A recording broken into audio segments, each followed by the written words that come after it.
Hi everyone, this side CA Komal Tyagi and I welcome all of you in mission 60। मैंने शुरुआत करी थी mission 60 की, लेकिन हमारे रवि सर ने शुरुआत की है मिशन चार्टर्ड अकाउंटेंट की। सबसे पहले अप्रिशिएट करूंगा और थैंक यू बोलना चाहूंगा for this great start. Right guys, इस वीडियो के अंदर हम आपके सामने डिस्कस करेंगे या आपके साथ डिस्कस करेंगे 5 topic of CA final direct tax. पहला जो 2 टॉपिक हैं वो बड़े आसान टॉपिक है, वो है पॉलिटिकल कंट्रीब्यूशन और इलेक्टोरल ट्रस्ट का। ये हम केवल थ्योरेटिकली डिस्कस नहीं करेंगे, बल्कि जो आईसीआई का क्वेश्चंस है उसके साथ हम आपके सामने डिस्कस करने वाले हैं।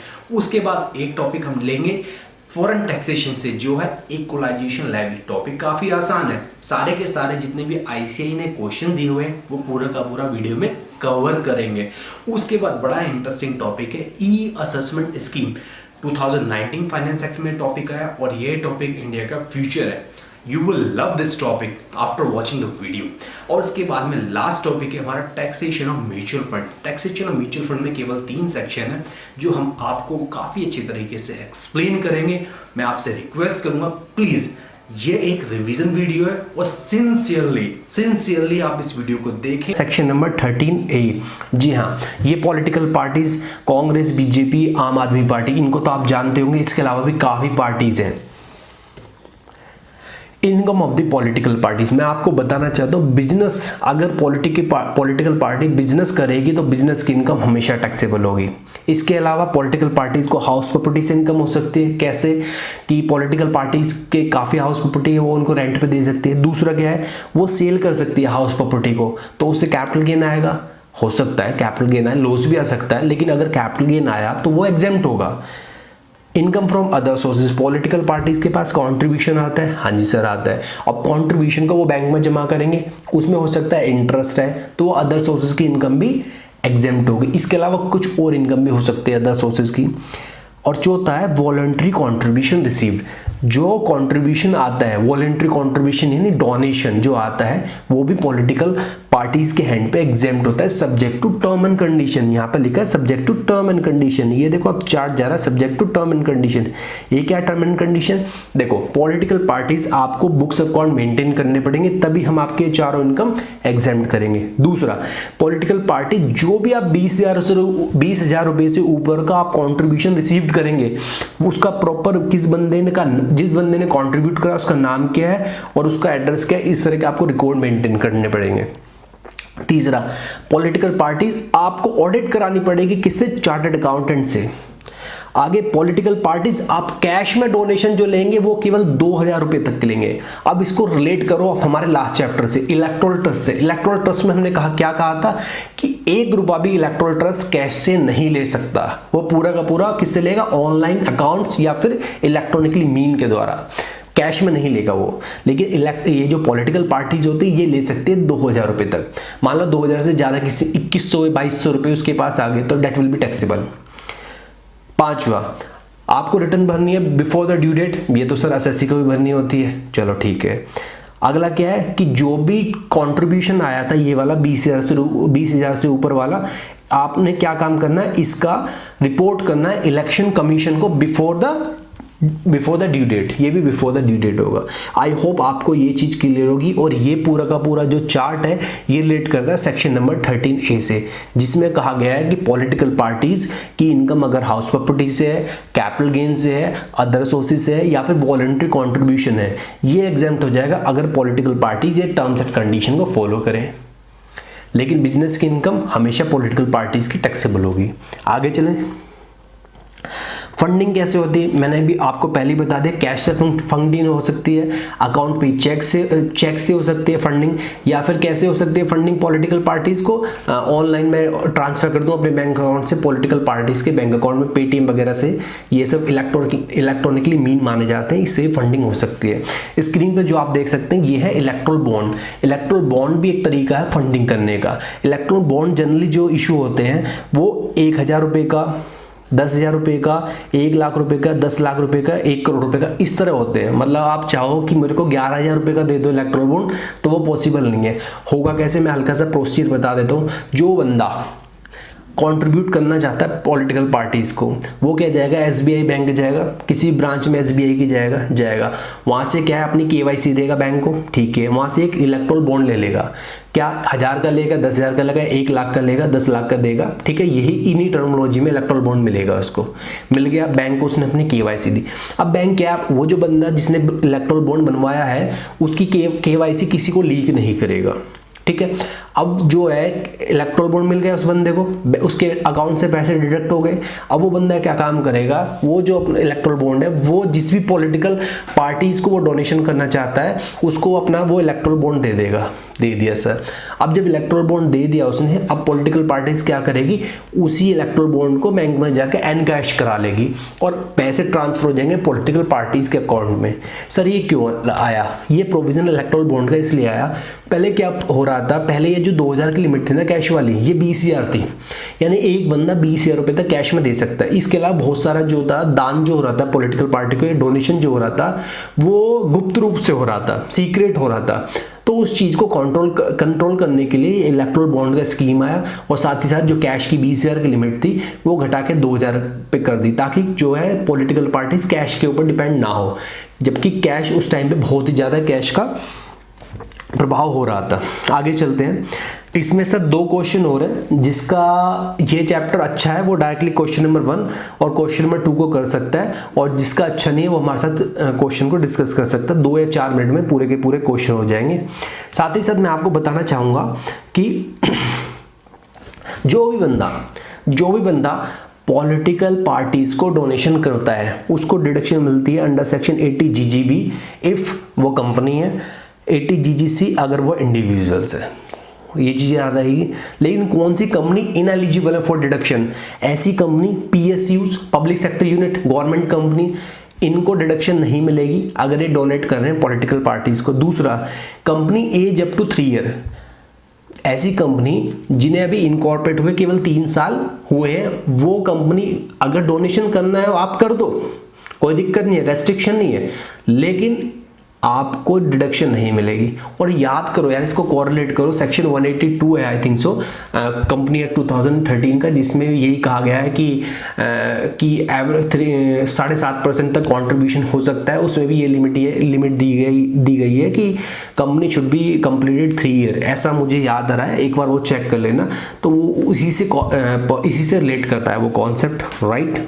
अच्छा, अब हम करते हैं सीधे क्वेश्चन करते हैं ICAI के। ये क्वेश्चन लगाने के बाद आपका कॉन्फिडेंस बहुत अच्छा होने वाला है। देखो पहला क्वेश्चन है, political party duly registered under section 29A of the representation of the people act 1951। अच्छा, रिसीव्ड रेंट की इनकम है पॉलिटिकल पार्टीज को 1,25,000 पर मंथ और one of its building let out to the bank from first. तो इसमें क्या पूछ रहा है, डिस्कस द टैक्स ट्रीटमेंट। देखो ये कह रहा है, rents receive by the political party from the bank is income chargeable to head. ये कहता है जो भी रेंट रिसीव्ड हुआ ये इनकम फ्रॉम हाउस प्रॉपर्टी में टैक्सेबल होना है। हाँ जी होना, ये तो सबको पता है।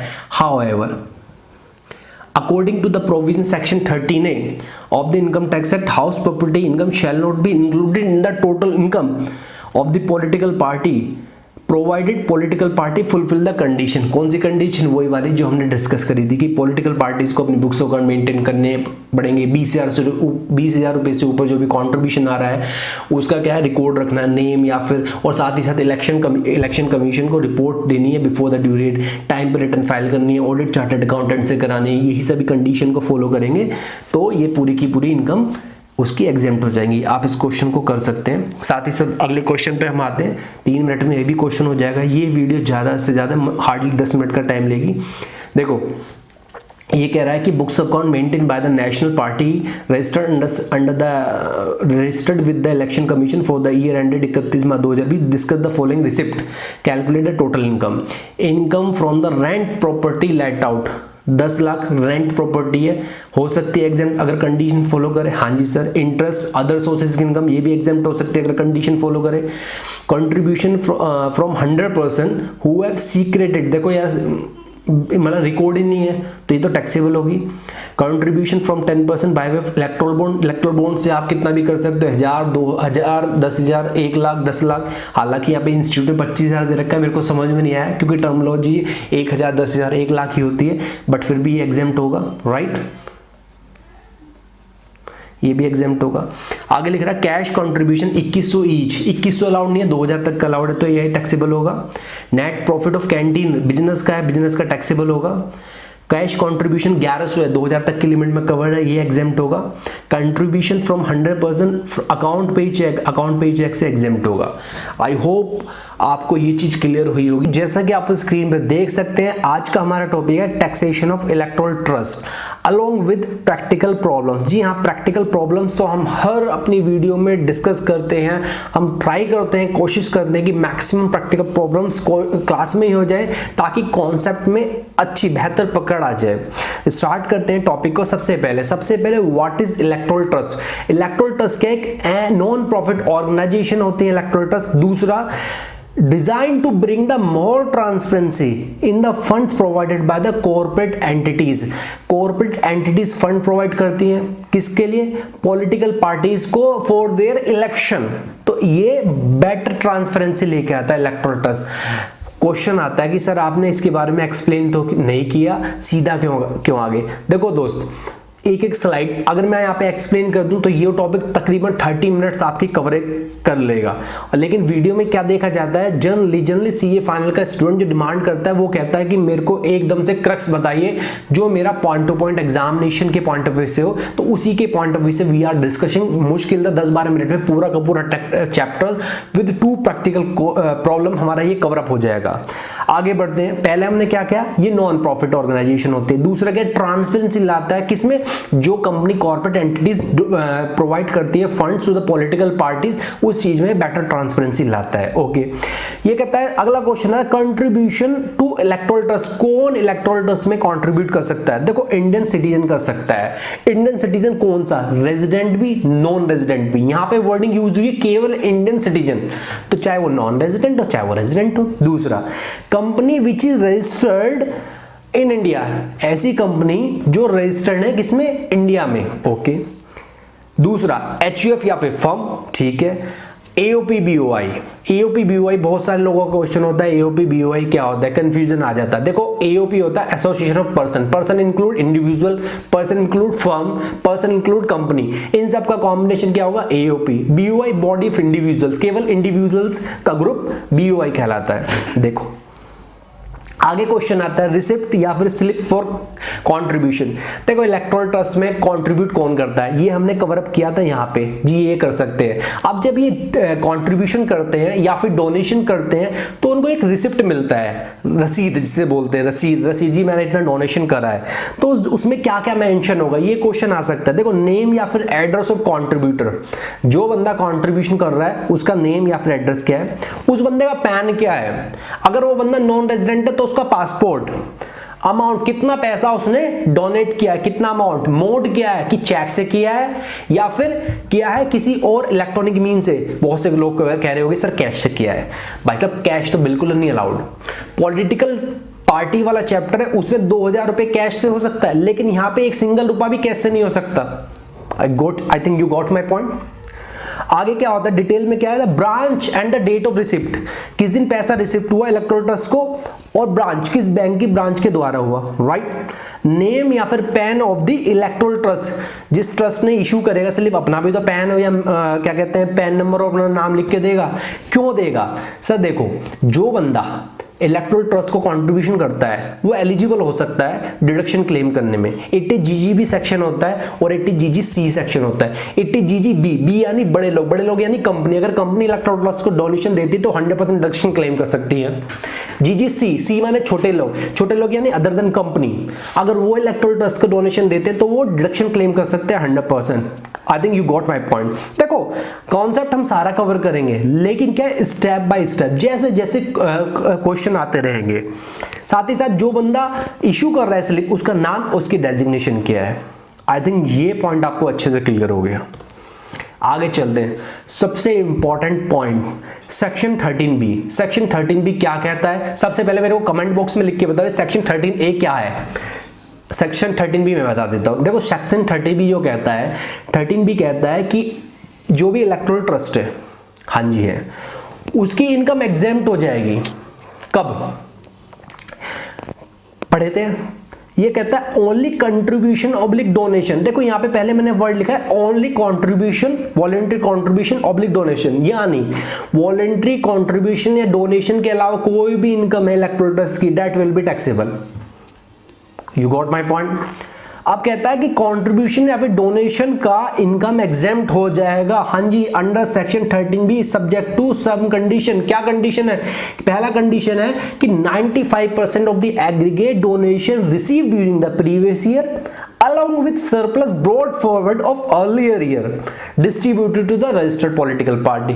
सर क्या कह रहा है? देखो इस साल मान लो कुछ जो भी कंट्रीब्यूशन आया, पिछले साल का जो भी कंट्रीब्यूशन आया था उसमें से कुछ हो सकता है ना डिस्ट्रीब्यूट कराओ, अनडिस्ट्रीब्यूटेड पढ़ाओ, तो उन दोनों को जोड़ लो। अब इसका 95% आपको डिस्ट्रीब्यूट करना है किसको? पॉलिटिकल पार्टीज को, तभी आपकी इनकम पूरी की पूरी यहाँ पे एग्जेम्प्ट होगी। दूसरा पॉइंट कि ट्रस्ट जो है electoral trust must trust should function in accordance with the rule frame by the central government. Central government ने जो रूल बनाए हैं उनको तो भाई पालन करना पड़ेगा। अगर उसको कॉन्ट्राडिक्ट करते हो then you are ineligible for claiming the deduction under section 13B। तो 13B याद रहेगा आपको, बहुत मोस्ट इंपॉर्टेंट है। यहां से क्वेश्चन आने के बहुत ज्यादा चांसेस है अगर इलेक्टोरल ट्रस्ट के चैप्टर से आया। दूसरा मैंने वहां पे पढ़ाया था कि कौन, देखो लास्ट स्लाइड में मैंने बताया था कंट्रीब्यूशन टू इलेक्टोरल ट्रस्ट कौन दे सकता है कंट्रीब्यूशन इलेक्टोरल ट्रस्ट। मैंने कहा था सिटीजन, चाहे नॉन रेजिडेंट हो चाहे रेजिडेंट हो, फिर मैंने कहा था फर्म या फिर एओपी, फिर मैंने कहा था बीओआई या फिर मैंने कहा था क्या कंपनी, कौन सी जो रजिस्टर्ड है।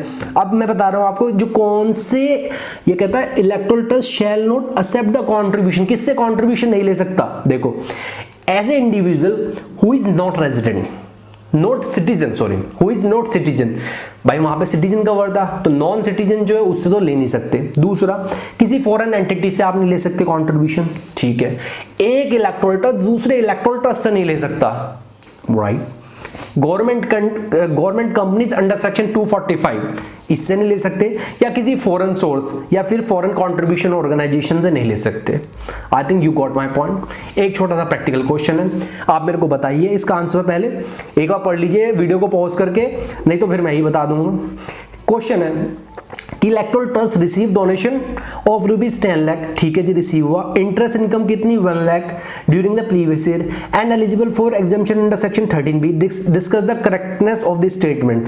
देखो इसमें क्या काम होगा, यहाँ पे दो तरह की इनकम है इलेक्टोरल ट्रस्ट को, एक है डोनेशन से, एक है अदर देन डोनेशन से। सो सिंपली लिखो कि other than donation income will be taxable in the hand of electoral trust. Donation income will be exempt under section 13B if electoral trust satisfy two condition। Condition number पहली कि 95% of the current contribution as well as brought forward contribution aggregated देखा जाएगा, उसका 95% आपको क्या करना पड़ेगा? Distribute करना पड़ेगा पॉलिटिकल पार्टी। दूसरा जो इलेक्टोरल ट्रस्ट काम करे एज पर द स्कीम या फिर rule frame by the central government, उसके अकॉर्डिंग काम करे, देन क्या होगा कि पूरी की पूरी इनकम डोनेशन वाली एग्जेम्प्ट हो जाएगी। इस पे कमेंट बाजी आप कर सकते हैं। तीसरा पॉइंट टू बी रिमेंबर है, क्या है sir point to be remember? ये इंपॉर्टेंट है थोड़ा। देखो जो सोल ऑब्जेक्टिव है किसका? ट्रस्ट का, वो क्या है? डिस्ट्रीब्यूट द कंट्रीब्यूशन, जितना भी कंट्रीब्यूशन है उसको डिस्ट्रीब्यूट करना है पॉलिटिकल पार्टी को, ओके। दूसरा electoral trust not utilise direct indirect, भाई मेंबर्स होते हैं, बेनिफिट होते हैं, जो आदमी उनको कंट्रीब्यूट करते हैं उनके बेनिफिट के लिए इलेक्टोरल ट्रस्ट आप क्या काम करोगे? आप उनके बेनिफिट के लिए ये जो अमाउंट है आपके पास डोनेशन का, इसको यूटिलाइज नहीं करोगे। दूसरा आपको जिस पर्सन से कंट्रीब्यूशन रिसीव हुआ या आपने जिस पर्सन को कंट्रीब्यूशन दिया उसकी लिस्ट बनाएंगे। तीसरा आपने accounts get audited by the accountant. Accountant का मतलब क्या है? Chartered accountant. ये कह रहा है and electoral trust can spend up to 5% of total contribution received in the year subject to aggregate limit 5 lakh rupees in the year of incorporation यानी first year and 3 lakh rupees in subsequent year। ये point याद रखना है। अगला point, जो electoral trust होगा वो furnish करेगा अपनी audit report under in form 10BC किसको? कमिश्नर को, on or before the due date specified under section 139। Alright, right. Electoral trust accept contribution only by way of account. ये मैं आपको पहले ही बता चुका कि ₹1 का, सिंगल ₹1 का कैश कंट्रीब्यूशन नहीं ले सकता। Donor will get a deduction under section 80 GGB and GGC. GGB माने बड़े लोग, जीजीसी माने छोटे लोग, बी माने बड़े लोग यानी कंपनियां, सी माने छोटे लोग यानी अदर देन कंपनियां। जो भी कंट्रीब्यूशन करेंगे उनको पूरा का पूरा डोनेशन पे यहाँ पे डिडक्शन मिल जाएगा, 100% मिलेगा। एक क्वेश्चन हो रहा है, क्वेश्चन नंबर 2, ये कहता है electoral trust receive donation of ₹20 lakh during the previous year, right, and electoral trust having the brought forward donation of ₹5 lakh, calculate the amount of distribution for claiming the exemption 13B। देखो 13B ने क्या कहा कि आपको पूरी की पूरी आपकी इनकम एग्जाम्प्ट हो जाएगी प्रोवाइडेड आप करंट ईयर का जितना भी डोनेशन है प्लस ब्रॉट फॉरवर्ड डोनेशन जितना भी है दोनों को एग्रीगेट करो और उसका 95% आप क्या काम करो, यूटिलाइज कर दो किसमें, distribution for to electronic distribution to political parties. तो पॉलिटिकल पार्टी को डिस्ट्रीब्यूट कर दोगे तो यहाँ पे 20 लाख प्लस 5 लाख 25 लाख का 95% निकाल देना। अगर पॉलिटिकल पार्टी को इतना अमाउंट डिस्ट्रीब्यूट हो जाता है तो पूरे की पूरे इलेक्टोरल ट्रस्ट की इनकम ये एग्जेम्प्ट हो जाएगी। आई होप आपको ये चैप्टर बहुत अच्छा लगा होगा। यहाँ पे चैप्टर में हमने अगर देखा जाए ना करते करते इलेक्टोरल ट्रस्ट क्या होता है, कौन कौन बंदा इलेक्टोरल ट्रस्ट को कंट्रीब्यूशन कर सकता है, जब इलेक्टोरल ट्रस्ट को कंट्रीब्यूशन करेंगे तो क्या रिसिप्ट या फिर जो मिलेगी उसमें क्या क्या इंफॉर्मेशन होती है, साथ ही साथ हम डिस्कस किया है कि सेक्शन 13B में आपको एग्जेम्पशन जो मिलती है क्या उसकी कंडीशन है। फिर हमने पढ़ा है कि इलेक्टोरल ट्रस्ट को कौन कौन बंदे डोनेशन या कंट्रीब्यूशन नहीं कर सकते। फिर हमने पॉइंट टू भी रिमेंबर कर दे, जो जनरल पॉइंट थे, जनरल पॉइंट हैं तो काफी सारे लेकिन ये मोस्ट इंपॉर्टेंट है, आएगा तो एग्जाम में यहीं से आएगा, इसके अलावा नहीं कवर होगा। Thank you very much. I hope आपने पॉलिटिकल पार्टीज और इलेक्टोरल ट्रस्ट दोनों के दोनों चैप्टर्स को एंजॉय किया होगा। अब इसी एंजॉयमेंट को आगे बढ़ाते हुए मैं आपके सामने एक awesome easiest and questions based chapter लेके आ रहा हूं, वो है equalisation levy. Equalisation levy practically काफी यूज होता है और आसान तो है ही। Hey guys, this side CA Komal Tyagi. जैसा कि स्क्रीन पे दिखाया हुआ है कि आज हमारा टॉपिक है इक्वलाइजेशन लेवी।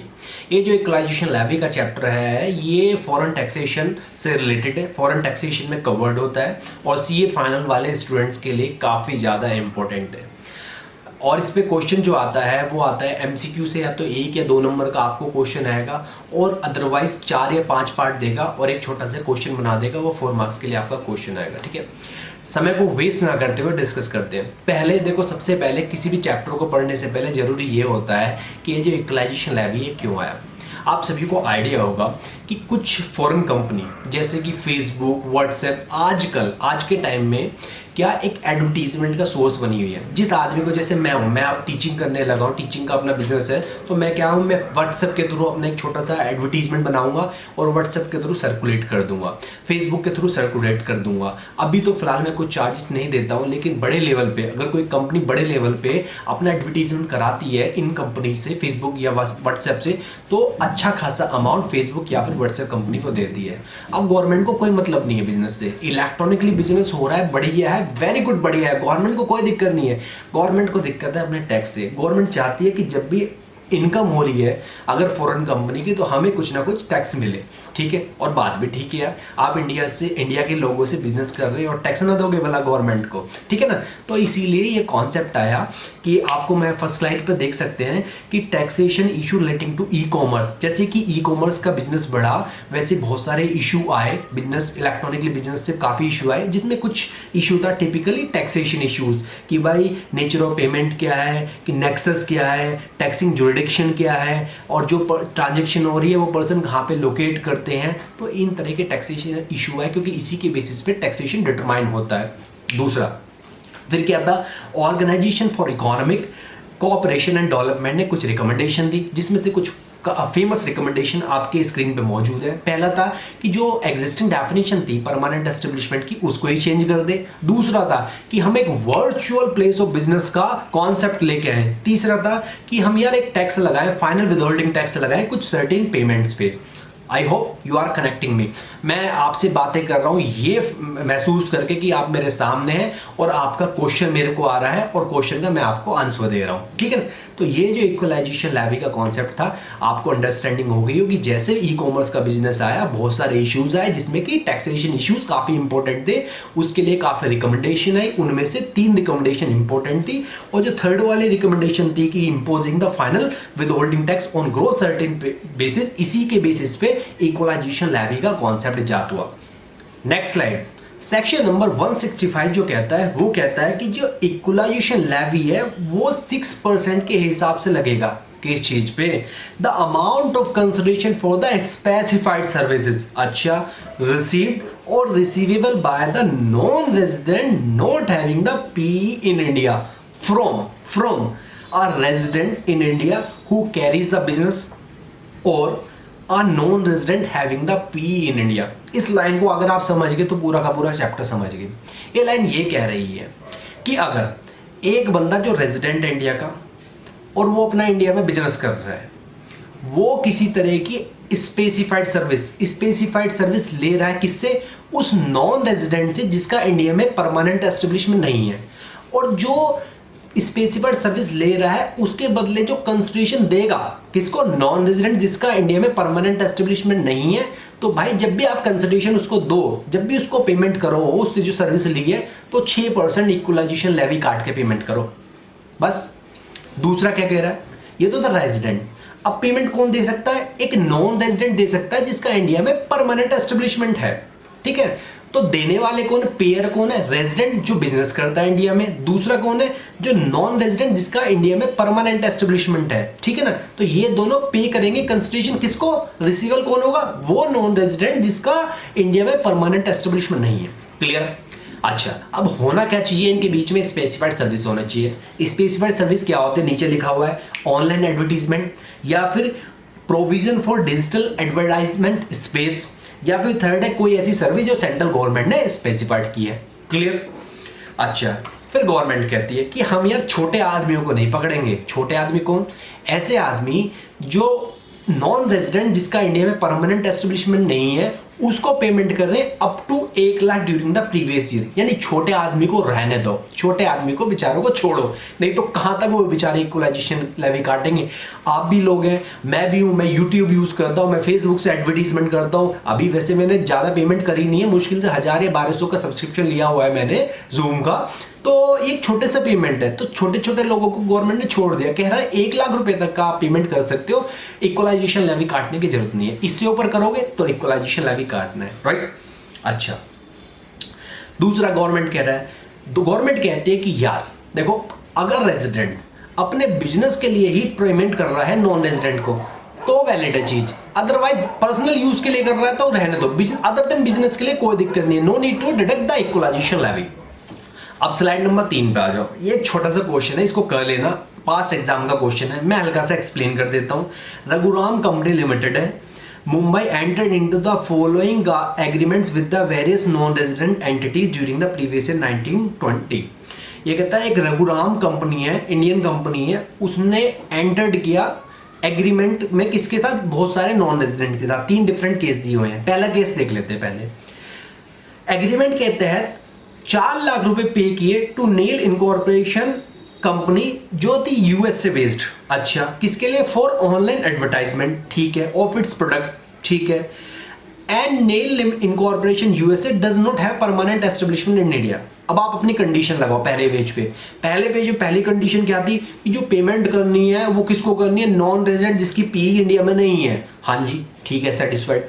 दूसरा आपने क्या थी, स्पेसिफाइड सर्विस होनी चाहिए। हाँ जी, ऑनलाइन एडवर्टीजमेंट स्पेसिफाइड सर्विस भी है। तीसरा क्या था कंडीशन, यार हाँ सर 1 लाख वाली कंडीशन थी कि 1 लाख रुपए से ऊपर पेमेंट होनी चाहिए। तीनों कंडीशन सेटिस्फाइड है, हाँ जी सेटिस्फाइड है। तो इस पे इक्वलाइजेशन लेवी लगेगा, हाँ जी बिल्कुल लगेगा। 4 लाख में 6% लगाओ और 6 24,000। और ये जो इक्वलाइजेशन लेवी, ये जो 24,000 आया, ये आपको जमा करना होता है जिस महीने में इक्वलाइजेशन लेवी लगा उससे अगले महीने की 7 तारीख तक, टीडीएस की तरह, करेक्ट। नहीं तो इंटरेस्ट भी देने पड़ सकता है आपको 1% पर मंथ या फिर पार्ट ऑफ पर मंथ का, ठीक है। सेकंड केस में 50,000 रुपए की पेमेंट हुई है नॉन रेजिडेंट, देखो यहाँ पर 50,000 की पेमेंट हुई है यार, 1 लाख से कम हुई है, तो ये क्वेश्चन वैसे ही पिट गया, तो यहाँ पे इक्वलाइजेशन लेवी नहीं लगेगा।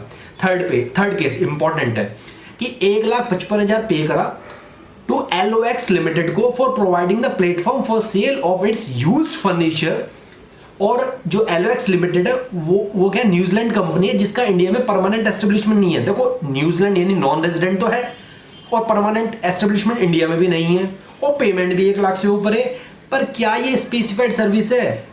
आंसर इज नो, ये स्पेसिफाइड सर्विस नहीं है। ये तो जो पेमेंट की है कि sale of its used furniture, कुछ पर्सनल नेचर की चीजें है, मतलब कंपनी का बिजनेस नहीं है अपना यूज्ड फर्नीचर सेल करना, ये बिजनेस थोड़ा ना होता है, किसी भी चीज का नहीं हो सकता बिजनेस, क्लियर है। तो इस तरह का क्वेश्चन आपको एग्जाम में मिल सकता है।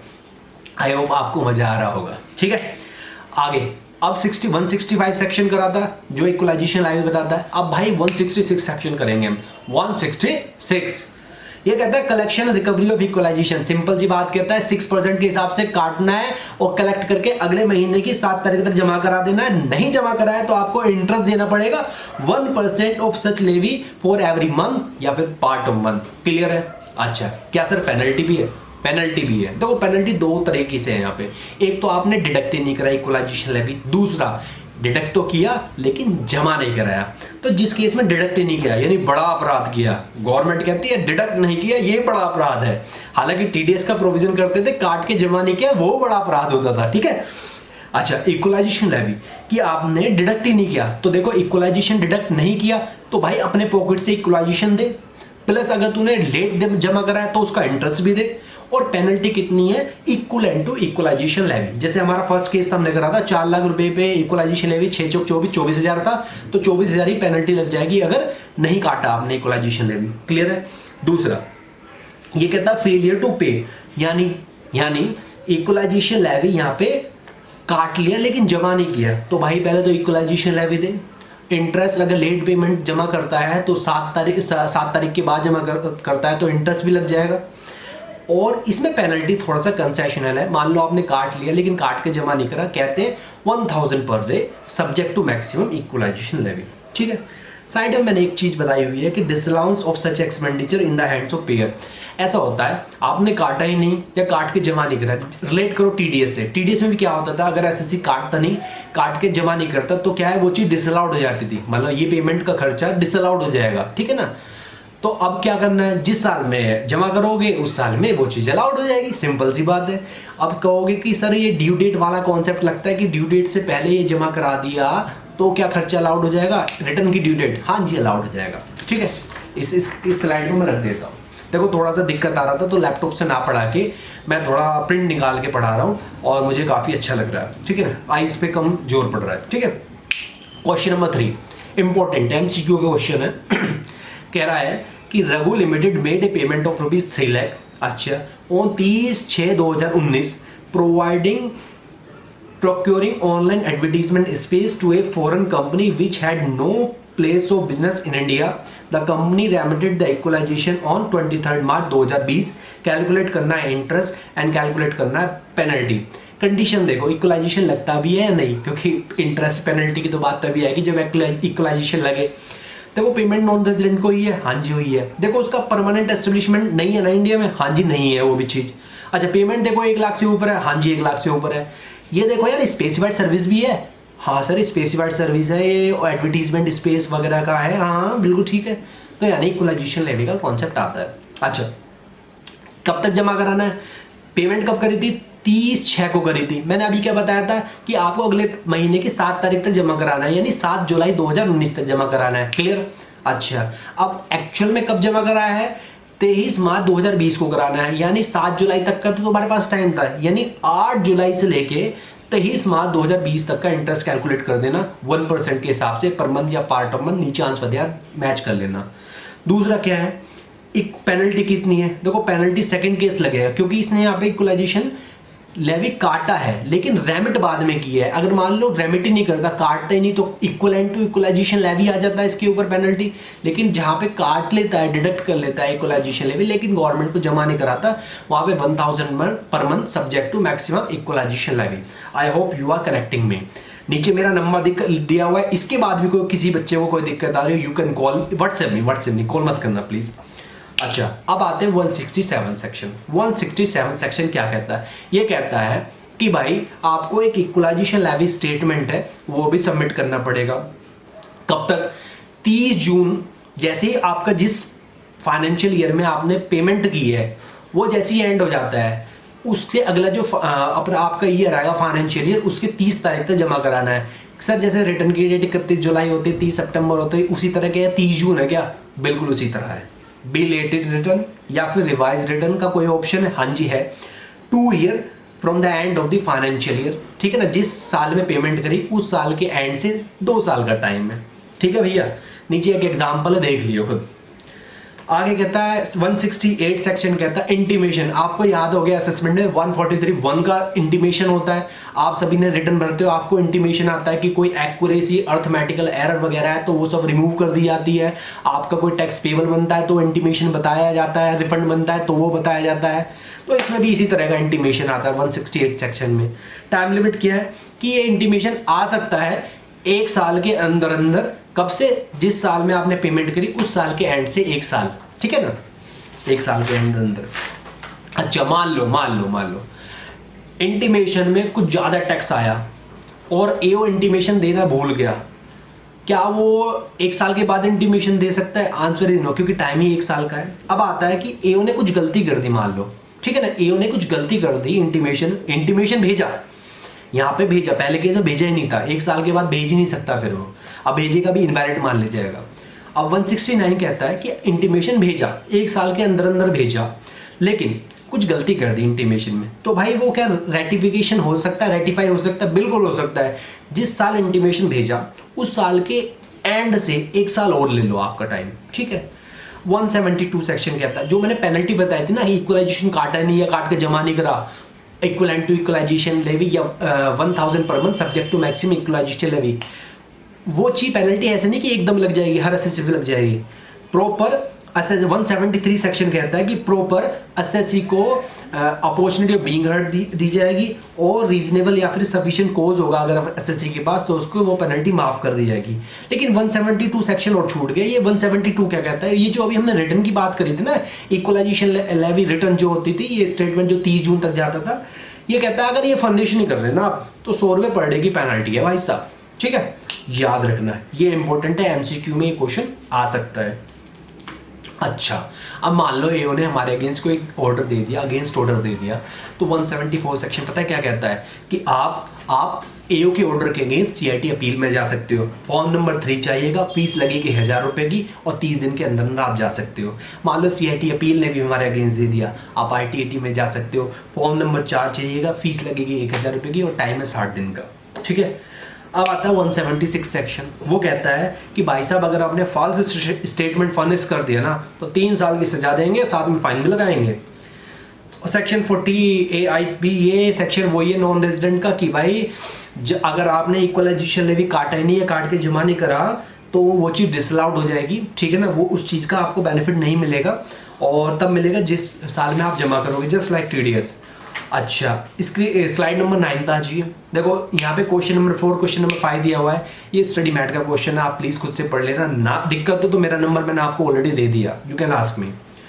अब करते हैं question number 6। Question number 6 is very interesting, ठीक है, आप खुद लगाओ यार। वैसे मैं ट्राई करता हूँ कि आपसे मैं कनेक्ट हो पाऊँ, कि आप मेरे सामने बैठे हो तो मैं आपसे रिक्वेस्ट करूँगा कि मेरी वीडियो को पॉज करूँ, ठीक है, और इस क्वेश्चन को 6 को खुद लगाओ, हालांकि मैं आपके साथ अब डिस्कस कर रहा हूँ, ठीक है ना, और फिर अपना आंसर जो भी आएगा मेरे साथ कंपैरिजन करना, ठीक है भैया। ओके सुनो, क्वेश्चन नंबर 6 क्या कहता है? एबीसी लिमिटेड कंपनी है, इंडियन कंपनी है, carrying business of manufacture and sale of teak wood furniture under the brand name of Pure Wood, ठीक है। In order to expand its overseas sales and exports, it launched a massive advertisement campaign of its products, ठीक बात है। For the purpose of its online advertisement, it utilized the service of PQR Incorporation, London-based company during the previous year 1920. अब ABC Limited paid 5 lakh rupees to the PQR London-based company, discuss the tax implication oblique TDS implication। 2 चीज पूछी है, tax implication oblique TDS implication। अच्छा, किसके hands में? In the hands of ABC और in the hands of PQR when PQR has no permanent establishment in India और when PQR has permanent establishment in India. आप देखो थोड़ा सा जब भी आपको स्ट्रेस हो रिलैक्स ले सकते हैं। देखो अगर परमानेंट एस्टेब्लिशमेंट इंडिया नहीं है पीक्यूआर का, तो पीक्यूआर लिमिटेड नॉन रेजिडेंट है, हाँ जी है। परमानेंट एस्टेब्लिशमेंट इंडिया में नहीं है, हाँ जी। 1 लाख से ऊपर पेमेंट है, हाँ जी 5 लाख की है। और जो स्पेसिफाइड सर्विस के लिए, हाँ जी स्पेसिफाइड सर्विस के लिए है, तो कंडीशन सेटिस्फाइड होती है। पहले केस में इक्वलाइजेशन लगेगा 6% के हिसाब से लगेगा। 5 लाख का 6%, 5 छंग 30,000 आ गया। जब परमानेंट एस्टेब्लिशमेंट है तो भाई साहब इक्वलाइजेशन लेवी का कॉन्सेप्ट पूरा का पूरा पिट गया, ठीक है, क्योंकि परमानेंट एस्टेब्लिशमेंट है। जबकि इक्वलाइजेशन किसको लगता है? जब पेमेंट होती है किसको? नॉन रेजिडेंट जिसका परमानेंट एस्टेब्लिशमेंट इंडिया में नहीं है, ठीक है ना। तो सेकंड केस में इक्वलाइजेशन लेवी नहीं लगेगा। लेकिन आपको याद करो टैक्सेशन ऑफ नॉन रेजिडेंट आपने पढ़ा होगा, टीडीएस का सेक्शन पढ़ा होगा 195। वो कहता है जब भी आप पेमेंट करते हो नॉन रेजिडेंट को तो उस पर टीडीएस काट लेंगे अंडर सेक्शन 195। तो वो चीज़ अट्रैक्ट हो जाती है यहाँ पे सेक्शन 195। अच्छा, तो ये था एबीसी के हैंड पे कि फर्स्ट केस में एबीसी को इक्वलाइजेशन लेवी काटना है और सेकंड केस में 195 में टीडीएस काटना है।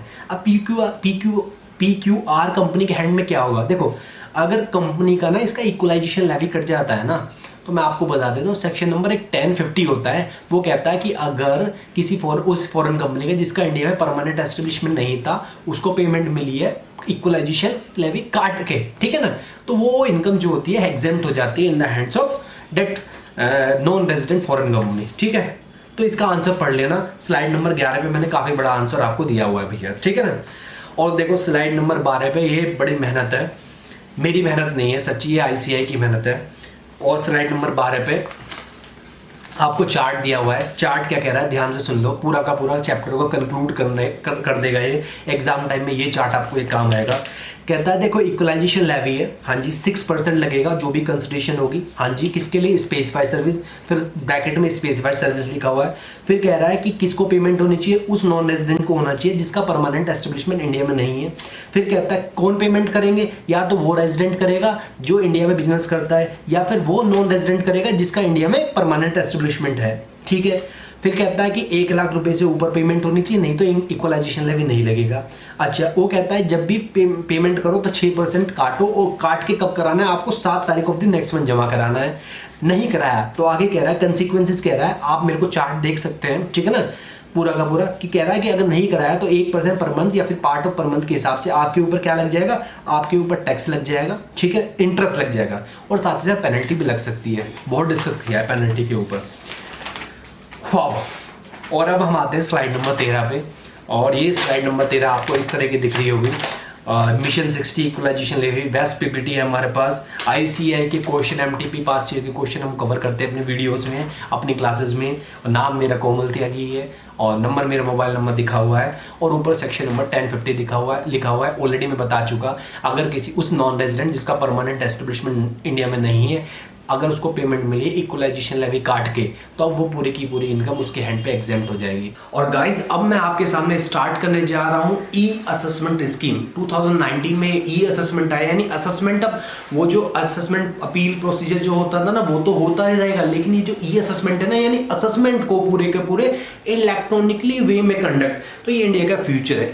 ये टॉपिक आपको सबसे इंटरेस्टिंग लगेगा, सबसे आसान लगेगा और सबसे बेहतर भी लगेगा। सो स्टार्ट करते हैं इस चैप्टर को, ठीक है। जैसा कि mission 60 CA final direct tax, नीचे लिखा है फेसलेस। इस स्कीम का दूसरा नाम क्या है? फेसलेस। जो ई असेसमेंट स्कीम 2019 है, इसमें 2 नोटिफिकेशन आया, एक नोटिफिकेशन नंबर 61 और दूसरा नोटिफिकेशन नंबर 62, ठीक है। दोनों कब आया? 12 सितंबर 2019, आप देख सकते हैं। अच्छा, सबसे पहले बच्चों को कंफ्यूजन हो गई कि जैसे ही उन्होंने नोटिफिकेशन पढ़ा, notification number 61 and notification number 62, बच्चों ने देखा दोनों नोटिफिकेशन में सेम मैटर है, तो सर फर्क क्या है? आप खुद जब देखेंगे इंस्टीट्यूट का नोटिफिकेशन तो आप देखेंगे 97% डेटा दोनों में सेम है। तो जी फर्क क्या है?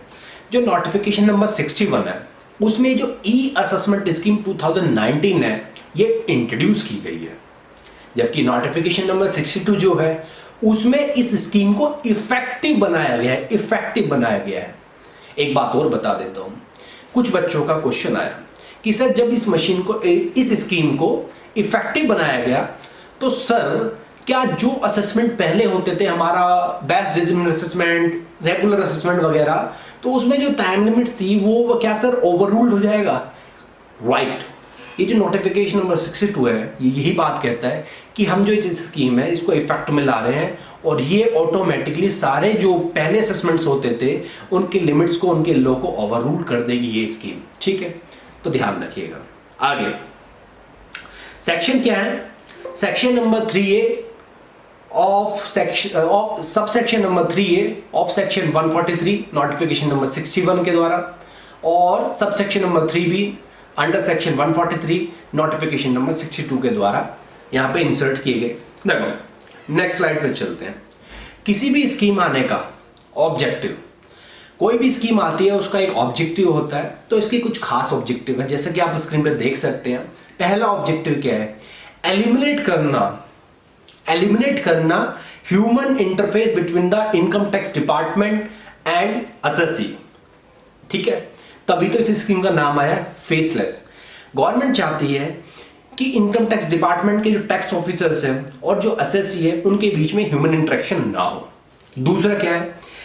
To carry out the assessment through the electronically mode. इस पूरे के पूरे असेसमेंट प्रोसीजर को इलेक्ट्रॉनिकली वे में करना, तभी तो इसका नाम है ई असेसमेंट स्कीम। ओके।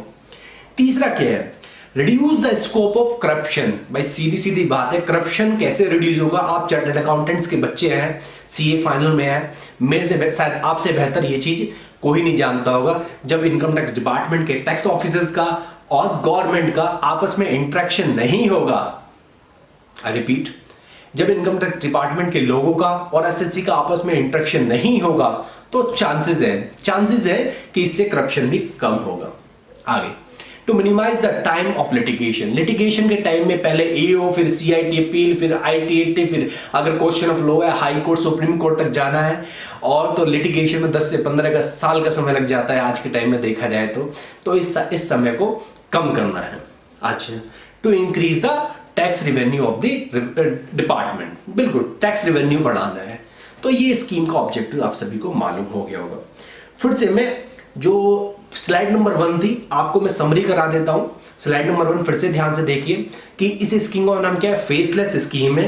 2 नोटिफिकेशन है, notification number 61, notification number 62। Notification number 61 में ये स्कीम को इंट्रोड्यूस किया गया ई असेसमेंट स्कीम 2019 के नाम से, और नोटिफिकेशन नंबर 62 लाके इस स्कीम को इफेक्टिव बनाया गया। ठीक है, ऑब्जेक्टिव क्या है कि जी एलिमिनेट करना interface between the income tax department के लोगों का और एसएससी का। दूसरा ऑब्जेक्टिव क्या है कि करप्शन कम करना, गवर्नमेंट का टैक्स रेवेन्यू बढ़ाना और इलेक्ट्रॉनिकली असेसमेंट करना, राइट, और जो लिटिगेशन का टाइम था उसको कम करना।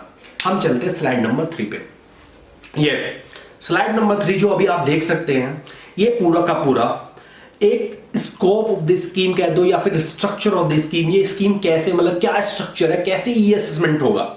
देखो, सबसे पहले ऊपर लिखा हुआ है कि हमने national e assessment centres, national level पे एक ई असेसमेंट सेंटर बनेगा। और कहां बनेगा? दिल्ली में। क्यों बनेगा? हमारे देश की कैपिटल क्या है? सर दिल्ली है, तो नेशनल ई असेसमेंट सेंटर भी कहां होगा? दिल्ली में।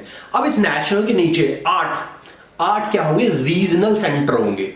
8 रीजनल सेंटर आप देख सकते हैं कहां पे? दिल्ली, मुंबई, पुणे, चेन्नई, बेंगलोर, कलकत्ता, हैदराबाद एंड अहमदाबाद। ठीक है, हाँ जी 8 है। अब इन जो 8 है इनके अंदर 1 2 3 4 सेंटर्स हो रहे। पहला क्या है? असेसमेंट यूनिट या फिर सेंटर बोल दो। असेसमेंट सेंटर है, वेरिफिकेशन सेंटर है, टेक्निकल सेंटर है, रिव्यू सेंटर्स है। आई think you got my point. I repeat, इस स्लाइड को जिसने समझ लिया वो पूरा का पूरा इस ई असेसमेंट के स्ट्रक्चर को, कैसे इस ई असेसमेंट काम करेगा, वो पूरा का पूरा बच्चा समझ जाएगा। सबसे पहले होगा एक नेशनल लेवल पे centre, national e assessment centre. उसके नीचे होंगे 8 रीजन में, ठीक है, 8 रीजन के, हर रीजन के नीचे जो होंगे 4 सेंटर्स और होंगे। पहला क्या है? Assessment centre. दूसरा क्या है? Verification centre. तीसरा क्या है? Technical centre. और चौथा क्या है? Review centre. समझ गया? अब काम कैसे होगा? मान लो रैंडम बेसिस पे जो भी एसएससी स्क्रूटनी में आता है, ठीक है ना, उसका केस उठेगा तो कौन की स्क्रूटनी कौन करेगा रैंडम बेसिस पे? नेशनल, सबसे बड़ा वाला नेशनल ई असेसमेंट सेंटर करेगा। केस उठाया एसएससी का रैंडम एलोकेशन की बेसिस पे, ठीक है। उसके बाद वो क्या है, वो किसी भी assessment unit under any reason, जो केस उठा के कहां देगा, किसी भी असेसमेंट यूनिट को दे देगा अंडर एनी रीजन, दे दिया जी। अब क्या होगा, असेसमेंट यूनिट या फिर कह दो असेसमेंट सेंटर का काम क्या होता है, असेसमेंट करना। जैसे normal income tax department assessment करता है वैसे ही होगा, लेकिन सभी कुछ होगा क्या, इलेक्ट्रॉनिकली बोर्ड में। दूसरा, फिर असेसमेंट सेंटर को मान लो, उसने असेसमेंट सेंटर ने देखा यार एसएससी की बुक्स ऑफ अकाउंट्स में प्लांट एंड मशीनरी कई करोड़ के आ रहे हैं, बिल्डिंग आ रहे हैं, लेकिन मेरे को डाउट है कि एक्चुअल में ये चीज है या नहीं है। हो सकता है एसएससी ने फेक डेप्रिसिएशन क्लेम करने के लिए ये एडजस्टमेंट किया हो, तो चाहेगा असेसमेंट सेंटर की हम इसका वेरिफिकेशन कराते हैं। तो आप कहेंगे कि वेरिफिकेशन के लिए असेसमेंट सेंटर वेरिफिकेशन यूनिट को अप्रोच करेगा। Answer is no. यहां पे ध्यान रखना है, असेसमेंट सेंटर या डायरेक्टली वेरिफिकेशन सेंटर को या फिर टेक्निकल सेंटर को या फिर रिव्यू सेंटर को अप्रोच नहीं कर सकता। असेसमेंट सेंटर जो होगा वो डायरेक्टली अप्रोच किसको करेगा, नेशनल ई असेसमेंट सेंटर को रिक्वेस्ट करेगा कि जी मेरे को इस चीज का वेरिफिकेशन करना है।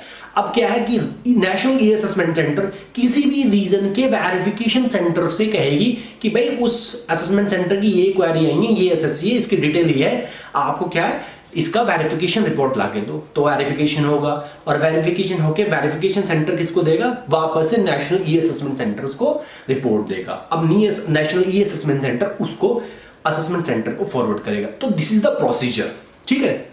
यानी यहाँ पे जितने भी हमारे ये चार जो बेस थे, मतलब जो असेसमेंट सेंटर, वेरिफिकेशन सेंटर और ये रिव्यू सेंटर्स वगैरह जो थे, ये डायरेक्टली इंटरेक्ट नहीं कर सकते आपस में एक दूसरे से, ना ही ये डायरेक्टली एसएससी को इंटरेक्ट कर सकते हैं। इनको बीच में किसको लेना पड़ेगा, नेशनल ई असेसमेंट सेंटर। अब तो आप समझ गए होंगे कि इससे करप्शन कम कैसे होगा। देखो जब कंट्रोल ही छिन जाएगा असेसमेंट करने वाले यूनिट का, किससे, एसएससी से, उनका डायरेक्ट इंटरेक्शन ही खत्म हो जाएगा। तभी तो इस स्कीम का नाम लिया है क्या, faceless e assessment scheme 2019। Clear. Next slide पे आते हैं।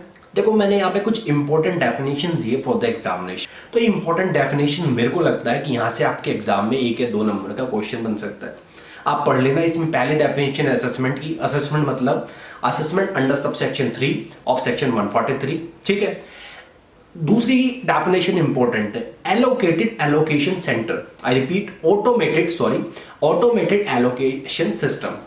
देखो यहां पे जो ऑटोमेटेड एलोकेशन सिस्टम नाम दिया गया है, जैसे एसएससी का केस उठेगा ना, वो ऑटोमेटेड एलोकेशन सिस्टम के हिसाब से उठेगा। यानी यहां पे कोई पर्टिकुलर सीक्वेंस नहीं होगा। यहां पे क्या है, it's a process for randomised allocation of cases by using suitable technology tool including artificial intelligence and machine learning. I repeat, ये जो automated allocation system है, it means it's a process या फिर it's a system, it's algorithm for randomized allocation of cases. random basis पे allocate होंगे cases, okay? क्या use करके, technological tool, artificial intelligence and machine learning. In the same way, तीसरी definition important है, automated examination tool. इसमें क्या होगा, it's a process या फिर it's a system for standardised examination of draft order, कि एक स्टैंडर्ड रूप से, एक प्रोसेस रूप से, कि हम ऑटोमेटेड रूप से एग्जामिनेशन करेंगे यहाँ पे जो भी ड्राफ्ट ऑर्डर बन के आएंगे। ई असेसमेंट का मतलब कि आपने www.incometaxindia.e-filing.gov.in की साइट पे आप सभी ने अपना, अगर आप रिटर्न भरते हैं तो आपने अपना अकाउंट क्रिएट करा होगा।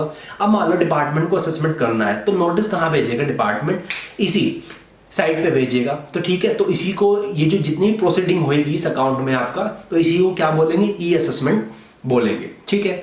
रजिस्टर्ड मोबाइल नंबर का मीन्स कि जब आप इनकम टैक्स की साइट पे अपना यूजर अकाउंट बनाते हो, तो उसमें जो यूजर डिटेल्स देते हो आप, उसमें एक मोबाइल नंबर का भी ऑप्शन आता है कि please give the mobile number. फिर पूछा दिस नंबर बिलोंग टू, तो सेल्फ, या फिर बहुत सारे ऑप्शन आते हैं किससे, ठीक है ना। तो उसी में यूजर प्रोफाइल में जो आपका मोबाइल नंबर गया है, रजिस्टर्ड मोबाइल नंबर, वही माना जाएगा। तो कोई भी इंफॉर्मेशन देना होगा डिपार्टमेंट को मैसेज के थ्रू, अगर उस रजिस्टर्ड मोबाइल नंबर पे दे दिया तो ये माना जाएगा कि वो प्रॉपर्ली आपको मैसेज पहुंच गया है। वीडियो टेलीफोनी मतलब अभी हम क्या लोग कर रहे हैं, मैं जूम क्लासेस लेता हूं, बच्चों को पढ़ाता हूं, अल्टरनेटिव डेज में फ्री बैच चलता है। तो वो क्या है, रियल टाइम में हम कम्युनिकेशन को हम करते हैं, reception and transmission of audio and video.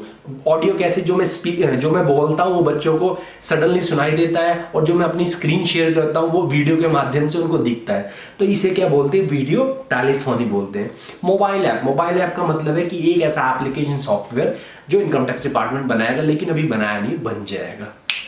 तो ये कुछ इंपॉर्टेंट डेफिनेशन थी, लेकिन मेरे को इनमें से सबसे जो खास दो लगती हैं, ऑटोमेटेड एलोकेशन सिस्टम और ऑटोमेटेड एग्जामिनेशन टूल, इनको आपने याद करना है, ठीक है। इसके अलावा next slide, registered email ID. यहां से क्वेश्चन आ सकता है कि what is the registered email ID. देखो, फोन नंबर में गवर्नमेंट ने क्या कहा था, केवल जो फोन नंबर आपकी यूजर प्रोफाइल में है, केवल वो फोन नंबर, ठीक है। जबकि ईमेल आईडी के लिए क्या कहता है कि आपने जो इनकम टैक्स की पोर्टल पे अपना अकाउंट बनाया हुआ है, तो उसमें जो आईडी दी है वो। दूसरा कहता है कि आपने लास्ट जो रिटर्न भरी है उसमें जो ईमेल आईडी दी है वो।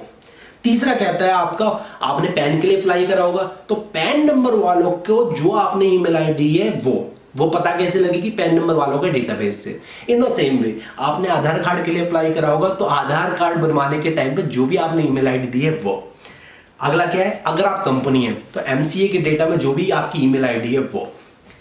अगला क्या है, email ID made available by the SSC to the income tax department. अगर ऐसा कुछ नहीं है तो जो भी ईमेल आईडी मेड अवेलेबल है आपके द्वारा डिपार्टमेंट को, वो। तो ये चीज आप याद कर लीजिएगा।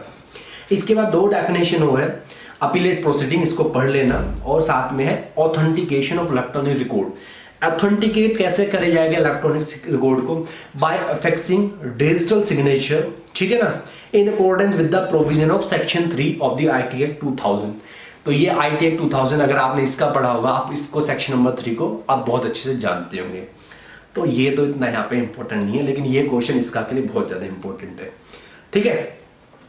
तो स्ट्रक्चर कैसे काम करना है मैंने बता दिया कि सबसे ऊपर क्या होगा, नेशनल ई असेसमेंट सेंटर होगा, उसके अंदर 8 रीजन होंगे, ठीक है ना, और 8 रीजन, हर एक रीजन के अंदर 4 यूनिट होंगे।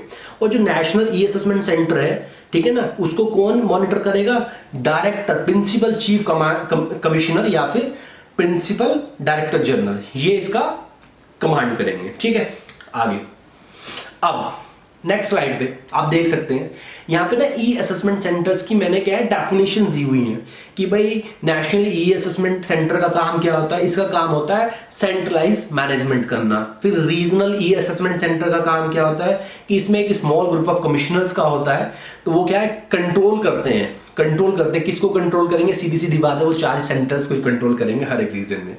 असेसमेंट सेंटर का काम क्या होता है भाई साहब, असेसमेंट सेंटर में पूरा का पूरा असेसमेंट होता है, तो सारे काम जो भी असेसमेंट से रिलेटेड है, ठीक है, एक बार पढ़ लेना। वेरिफिकेशन का काम, वेरिफिकेशन यूनिट या फिर वेरिफिकेशन सेंटर का काम वेरीफाई करना होता है, ठीक है ना, इसमें मैंने अंडरलाइन किया हुआ है, प्रॉपर पढ़ लेना, नहीं तो इस पूरी की पूरी स्लाइड को पढ़ने में, ये डेफिनेशन को पढ़ने में, समझाने में बहुत टाइम लग जाएगा। ये पूरा का पूरा ई असेसमेंट को हमने अपना जो मिशन 60 में हमारे बैच होता है, वो जो जूम पे होता है, रात को 8 बजे होता है, उस 8:30 बजे होता है, उसमें तकरीबन हमने इस चैप्टर को डिस्कस करने के लिए 45 मिनट्स सिर्फ 50 मिनट तक का समय लिया था। तो लेकिन यहाँ पे अपना YouTube का थोड़ा सा लिमिटेशन है, तो इसको एक बार आप खुद देख लीजिएगा। वैसे नाम से जैसा कि साबित हो रहा है, असेसमेंट यूनिट का काम असेसमेंट करना, वेरिफिकेशन यूनिट का काम वेरिफिकेशन करना, और टेक्निकल यूनिट का काम कोई भी टेक्निकल सपोर्ट आ रही है वो देना। रिव्यू यूनिट का काम है कि जब ड्राफ्ट ऑर्डर बन जाए तो उसको एक बार रिव्यू करना। और मैं आपको बता देता हूँ, डायरेक्टली कुछ नहीं होगा, सब कुछ क्या होगा, इनडायरेक्टली। अब आ जाते हैं हम अपनी मेहनत पे। और गाइस, अब मैं आपके सामने डिस्कस करने जा रहा हूं कि प्रोसीजर, पूरे के पूरे ई असेसमेंट का प्रोसीजर क्या है। इस पूरे के पूरे प्रोसीजर्स को मैंने 2 चार्ट में समराइज कर दिया है। चार्ट ए आप स्क्रीन पे देख सकते हैं, एंड चार्ट बी, पूरा का पूरा प्रोसीजर खत्म है। आप अपने बुक खोल के देखेंगे, पूरा का पूरा नोटिफिकेशन पढ़ेंगे तो आपको लगेगा 3-4 पेजेस कवर्ड है इसमें, तो जिसको हमने केवल 2 चार्ट्स में कवर कर दिया है। ध्यान से सुनिएगा। सबसे पहले क्या होगा, नेशनल ई असेसमेंट सेंटर सर्व क्या करेगा, नोटिस सर्व करेगा। और सीधी सीधी बात है, किसको करेगा, बताओ किसको करेगा, एसएससी को। Very good. एसएससी क्या करेगा, एसएससी को रिस्पॉन्स फाइल करना है कितने दिन में, 15 दिन में। कितना है यहाँ पर टाइम लिमिट, 15 दिन में, ठीक है। अब क्या है, जो नेशनल ई असेसमेंट सेंटर है वो केस किसको फॉरवर्ड करेगा, किसी भी असेसमेंट यूनिट को अंडर एनी रीजन। किस बेसिस पे, कोई सीक्वेंस फॉलो करेगा, answer is no. Randomly systematic way में एलोकेशन होगा केसेस का, ध्यान रखना है। अब असेसमेंट यूनिट असेसमेंट कर रहा है, हो सकता है उसको कुछ जानकारी चाहिए हो, कुछ उसको वेरिफिकेशन कराना हो, कुछ उसको टेक्निकल सपोर्ट चाहिए हो। तो मैंने आपको पहले ही बताया, क्या वो डायरेक्टली अप्रोच कर सकता है? नहीं। तो सबसे पहले किसको अप्रोच करना पड़ेगा? नेशनल ई असेसमेंट सेंटर को। इसलिए मैंने यहाँ पे लिखा है कि असेसमेंट यूनिट में रिक्वेस्ट, किस काम के लिए रिक्वेस्ट कर सकता है? जी कुछ इंफॉर्मेशन चाहिए, कुछ डॉक्यूमेंट चाहिए, कुछ एविडेंस चाहिए, साथ में है कि जी हमें कुछ इंक्वायरी करनी है, हमें वेरिफिकेशन करना है, इस चीज का रिक्वेस्ट कर सकता है। और नीचे है कि कुछ टेक्निकल असिस्टेंस के लिए हमें हेल्प चाहिए। मैंने बराबर ब्रैकेट में लिखा है NEAC, मतलब इसका मतलब क्या है कि हिंट दे रहा हूं कि ये चीज डायरेक्टली नहीं हो सकता। इन सभी चीज के लिए सबसे पहले आपको नेशनल ई असेसमेंट सेंटर पे जाना पड़ेगा और फिर इनडायरेक्टली ये सारी चीजें होंगी, ठीक है ना। मतलब डायरेक्टली कांटेक्ट नहीं, पहले नेशनल के पास जाओ, नेशनल फिर SSC डिमांड करेगा, सॉरी नेशनल डायरेक्ट भी डिमांड कर सकता है, और वेरिफिकेशन या फिर टेक्निकल सपोर्ट चाहिए तो उन यूनिट्स को रिक्वेस्ट डालेगा कि भाई इस पर्टिकुलर असेसमेंट यूनिट्स को ये चीज चाहिए और तो ये चीज का रिजोल्यूशन लाओ और मुझे बताओ, मैं फिर असेसमेंट यूनिट को बता रहा हूँ। बड़ा सिस्टमैटिक वे है। कुछ को लग रहा होगा सर ये तो बड़ी लेंथी प्रोसीजर नहीं है। भाई साहब लेंथी तो है थोड़ा सा, लेकिन जब इलेक्ट्रॉनिकली ये सब चीज होगा तो स्पीड अपने आप ही आएगी। दूसरा, करप्शन खत्म होगा। गवर्नमेंट एक बार को लेंथी अगर कुछ चीज हो रही है या कुछ चीज में दिक्कत आ रही है वो चीज फेस कर लेगी, लेकिन जब गवर्नमेंट का करोड़ों का रेवेन्यू बढ़ेगा तो अपने आप में गवर्नमेंट का किसी को भी मजा आने लगेगा। पैसा, पैसे का खेल है सब कुछ। आगे देख सकते हैं आप चार्ट में। अब NEAC पे आगे इसके बाद कि assessment unit will prepare the draft assessment order along with penalty proceeding and send to the e assessment centre. अब ई असेसमेंट सेंटर क्या करेगा, जो भी ड्राफ्ट ऑर्डर बन के आया असेसमेंट सेंटर से, तो उसका क्या है, एग्जामिन करेगा। ठीक है भाई, फर्स्ट पॉइंट है कि फाइनलाइज करेगा the assessment order and serve करेगा notice along with penalty demand या फिर कुछ रिफंड ड्यू होता है उसके साथ। दूसरा पॉइंट है कि जो नेशनल ई असेसमेंट सेंटर वो प्रोवाइड कर सकता है अपॉर्चुनिटी किसको, SSC को, शो को नोटिस के थ्रू कि why the assessment should not be completed as per the जो भी ड्राफ्ट असेसमेंट ऑर्डर आया। साथ ही साथ नेशनल ई असेसमेंट सेंटर एक चीज और करेगा, वो ना अपना क्या कहते हैं, ये जो डिमांड, ये जो ड्राफ्ट ऑर्डर आया था इसको रिव्यू यूनिट को दे देगा और रिव्यू यूनिट से कहेगा कि यार एक बार रिव्यू कर ले कि सब कुछ ठीक है या नहीं। चार्ट नंबर B पे आ जाते हैं। अब दो कहानी होंगी, या तो रिव्यू यूनिट क्या बोलेगी, रिव्यू यूनिट बोलेगी कि कुछ मॉडिफिकेशन की जरूरत है, कुछ चीज गलत है, या फिर डायरेक्टली एग्री हो जाएगी जो भी डिमांड ड्राफ्ट ऑर्डर आया। अगर डिमांड ड्राफ्ट ऑर्डर बन के आया उस पर रिव्यू यूनिट एग्री हो जाती है तो क्या हो गया, तो भाई साहब वही चीज फाइनल ऑर्डर होगा। अब नेशनल ई असेसमेंट सेंटर या तो सीधा डिमांड ऑर्डर SSC को इशू कर सकता है या वापस से शो को नोटिस इशू कर सकता है। शो को नोटिस हुआ तो पहला जो प्रोसीजर है फिर से उसको हम रिपीट कर देंगे। दूसरा, कुछ मॉडिफिकेशन चाहिए, ये चीज रिकमेंडेशन सजेशन आ सकते हैं रिव्यू यूनिट का कि जी रिव्यू यूनिट का काम क्या होता है, ये मैं आपको बता देता हूँ।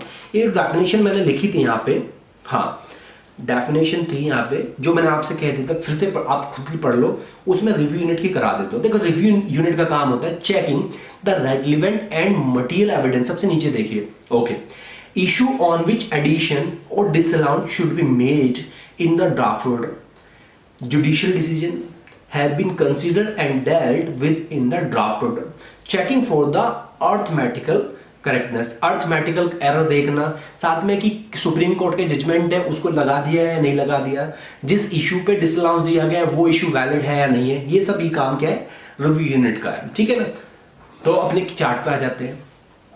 ठीक है, मॉडिफिकेशन आया तो मॉडिफिकेशन को कंसीडर किया और असेसमेंट यूनिट को फॉरवर्ड कर दिया। असेसमेंट ऑर्डर क्या करेगी, अपने जो ड्राफ्ट जो ऑर्डर बनाया था उसमें थोड़ा सा रिवाइज कर देगी इसको, तो इसको बोल सकते हैं कि अब ये रिवाइज ड्राफ्ट ऑर्डर या फिर फाइनल ड्राफ्ट ऑर्डर बन के आ जाएगा। अब नेशनल ई असेसमेंट यूनिट के पास आ गया ऑर्डर बन के, अब फिर से क्या करेगी, या तो SSC को सीधा डिमांड ऑर्डर इशू कर देगी या फिर क्या कर सकती है कि फिर से शो को नोटिस हो सकती है। शो को नोटिस होगा, फिर से अपॉर्चुनिटी मिलेगी SSC को, अगर कुछ लगता है कि कुछ कमियां हैं तो फिर से वही कार्रवाई जो थी पूरा प्रोसेस रिपीट हो जाएगा।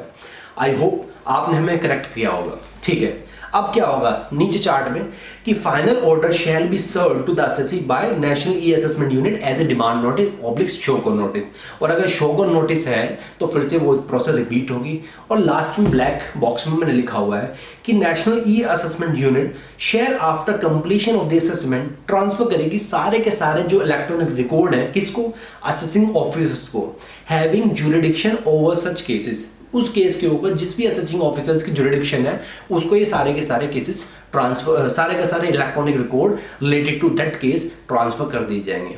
मेरे एक बच्चे का डाउट आया था, वो कह रहे थे कि सर यहाँ पे एओ को अब फाइनली फिजिकली इलेक्ट्रॉनिकली डॉक्यूमेंट हो गए, अब हो सकता है एसएससी की और एओ की सेटिंग हो जाए आपस में और फिर करप्शन के चांसेस बढ़ जाए। मेरे बच्चे सुन मेरी बात ध्यान से, मैंने आपको क्या बताया, यहाँ पे जब ऑर्डर फाइनल हो गया है, फाइनल डिमांड कंफर्म हो गई है, उसके बाद सारे के सारे इलेक्ट्रॉनिक रिकॉर्ड ट्रांसफर हुए उस एओ को जिसके ज्यूरिडिक्शन में वो केस आता है। ठीक है, तो यहाँ पे एओ की पावर अब कुछ नहीं है, अब चाह के भी सेटिंग नहीं हो सकती। हाँ, लेकिन नेक्स्ट स्लाइड पे मैं आपको दिखाना चाहूंगा फिर भी कुछ पावर है एओ की। क्या है कि भाई साहब वो पेनल्टी इंपोज कर सकता है, अगर एसएससी डिमांड पे नहीं कर रहा, रिप्लाई नहीं कर रहा तो पेनल्टी इंपोज कर सकता है, रिकवरी कर सकता है, कलेक्ट कर सकता है, कुछ मिस्टेक है तो उसको रेक्टिफाई कर सकता है, giving effect to appellate authority, appellate order, अगर एसएससी अपील में कर गया है तो उसके अगेंस्ट ये भी अपील में जा सकता है। मेरे मिशन 60 के एक बच्चे का डाउट हो रहा था कि सर आपने ई असेसमेंट का तो बताया, अब मान लो अपील करनी है, हमें सीआईटी अपील करनी है, आईटीएटी करनी है, क्या वो भी इलेक्ट्रॉनिकली होगी? बच्चे नहीं, अभी नहीं, लेकिन फ्यूचर इंडिया का यही कहता है कि फ्यूचर में ऐसा होगा, लेकिन अभी नहीं। अभी सीआईटी अपील वगैरह वो सब क्या है, उनके लिए इलेक्ट्रॉनिकली फिजिकली दोनों चीज अवेलेबल है। ठीक है ना, कंपल्सरी नहीं है। आगे एक मैंने ब्लू लाइन में एक पॉइंट हाईलाइट किया हुआ है, ध्यान से सुनिएगा। पॉइंट कहता है कि however the national e assessment centre में at any state transfer the case to the AO, कि ये कहता है कि e national e assessment centre ऐसा नहीं है कि पूरा का पूरा केस को फाइनलाइज करने के बाद उस एओ को देगा जिसका ज्यूरिडिक्शन है ओवर दैट केस, ऐसा नहीं है, बीच में भी पॉसिबल है। अगर नेशनल ई असेसमेंट सेंटर को लगता है ऐसा, केस में मजा आ रहा होगा आपको, थोड़ा सा आगे बढ़ते हैं, पूरा का पूरा फ्लो बन रहा होगा, I hope so. Point to be remember है, कुछ पॉइंट है आपको ध्यान रखने हैं। क्या पॉइंट है? पहला कि भाई साहब ये जो पेनल्टी लगेगी ये कब लगेगी? Non compliance of any notice या फिर डायरेक्शन या फिर ऑर्डर। अगर एसएससी नॉन कंप्लायंस करता है किसी नोटिस का, डायरेक्शन का या ऑर्डर का, तो पेनल्टी लग सकती है। दूसरा पॉइंट है कि जो भी कम्युनिकेशन होगा यहाँ पे सारा का सारा इलेक्ट्रॉनिकली मोड में होगा।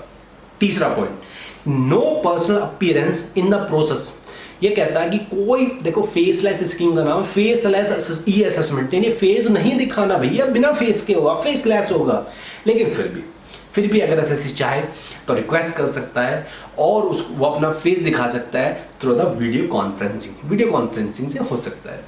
चौथा पॉइंट है कि e assessment is not the special assessment, ये भैया कोई स्पेशल असेसमेंट नहीं है, यहाँ पे all the current assessments are can be carried in an electronically mode. यहाँ पे जो प्रेजेंटली जितने भी असेसमेंट्स है ऑल, यहाँ पे जो वर्डिंग यूज है ऑल, कि सारे के सारे असेसमेंट होंगे इलेक्ट्रॉनिकली मोड में। अब मेरा आप सभी से एक क्वेश्चन है कि ये बताओ कि यहाँ पे जितने भी असेसमेंट अभी होते थे, चाहे वो 143 का हो, चाहे 144 का हो, 147 का हो, जो भी हो सारे असेसमेंट होते थे, क्या वो यहाँ पे सारे असेसमेंट और री असेसमेंट कवर्ड हो जाएंगे या कोई इसका एक्सेप्शन है? ये मेरे को प्लीज कमेंट बॉक्स में लिख के टाइप करके बताना। नेक्स्ट स्लाइड, कुछ क्वेश्चंस हैं, एमसीक्यू के क्वेश्चन है। अगर आपने ध्यान से सुना हो तो आप इन क्वेश्चंस का जवाब दे पाएंगे, और अगर आपने ध्यान से सुना नहीं होगा तो आप इन क्वेश्चंस का जवाब नहीं दे पाएंगे। मेरा पहला क्वेश्चन है कि what is the objective of this scheme. Second slide में मैंने बताया था इस स्कीम के ऑब्जेक्टिव क्या है, रिकॉल करो, जो विजुलाइज करो कि हाँ भाई इस स्कीम का ऑब्जेक्टिव क्या है। देखो, करप्शन कम करना है, हाँ जी सर, रेवेन्यू बढ़ाना है, फेसलेस ई असेसमेंट करना है, हाँ जी इलेक्ट्रॉनिकली मोड में ई असेसमेंट करना है, लिटिगेशन का टाइम करना है। मैंने विजुलाइज करा, हो गया। How many national centre, national level पे कितने सेंटर्स हैं यहाँ पे इस स्कीम में? भाई साहब एक है, वो भी दिल्ली में है। अच्छा, नेशनल के अंदर कितने रीजनल सेंटर्स आते हैं? सर ने बताया तो था मुंबई, दिल्ली, अरे यार नाम मत याद करो, बस याद रखो 8 आते हैं, और यहाँ से एमसीक्यू का क्वेश्चन आ सकता है। चौथा कि जी सिलेक्शन प्रोसेस क्या है, कोई भी जो केस सेलेक्ट होगा उसकी प्रोसेस क्या है, या कोई भी केस एलोकेट होगा उसकी प्रोसेस क्या है? क्या कोई हम सीक्वेंस फॉलो करते थे, या फिर कोई सैम्पलिंग करते थे, या फिर कोई रैंडम करते थे? सर रैंडम ही पढ़ाया था आपने, रैंडम ही एग्जामिनेशन है और रैंडम ही एलोकेशन है। अच्छा याद है, वेरी गुड। पांचवा, एसएससी को रिप्लाई कितने दिन में करना होता है? 30 दिन, 10 दिन, 15 दिन। सर आपने 30 दिन तो बिल्कुल नहीं कहा था, ई असेसमेंट में 15 दिन कहा था। अगर आप कनेक्ट कर पा रहे हैं, मेरे से पहले आंसर दे पा रहे हैं, it means you are going well. और इसी तरह आप अगर मेहनत करेंगे, हमारे साथ भी जुड़िए यार, फ्री में क्लास चल रही है हमारे, तो टेस्ट सीरीज ज्वाइन करिए। 500 से घटा के 250 रुपये हमने फीस कर दिए। 250 रुपये में आपके कितने टेस्ट हैं? 5 टेस्ट हैं। और अगर मैं आपको एश्योरेंस देता हूँ, अगर वो 5 टेस्ट सीरीज से आप निकल जाते हैं अच्छे मार्क्स के साथ, तो भाई साहब 60% का जो हमारा मिनिमम टारगेट होता है कि मिशन 60 में 60 तो टच ही करना है आपको, आप उससे कहीं ऊपर चले जाएंगे, ये मेरा एश्योरेंस है। लेकिन वो 5 टेस्ट से आपको गुजरना है। तो क्वेश्चन नंबर 6 पे आ जाते हैं। Who is the incharge of national e assessment centre? Incharge कौन है भाई साहब? सर एओ लिख रहा है पहला ऑप्शन, दूसरा CI chief commissioner of India लिखा है, और तीसरा चीफ कमिश्नर ऑफ इंडिया है, और चौथा principal chief commissioner of India. तो क्या आंसर है इसका? Principal chief commissioner of India after director general, right? याद रखना है। Question number 7, can at any state national e assessment centre में transfer the case to the AO?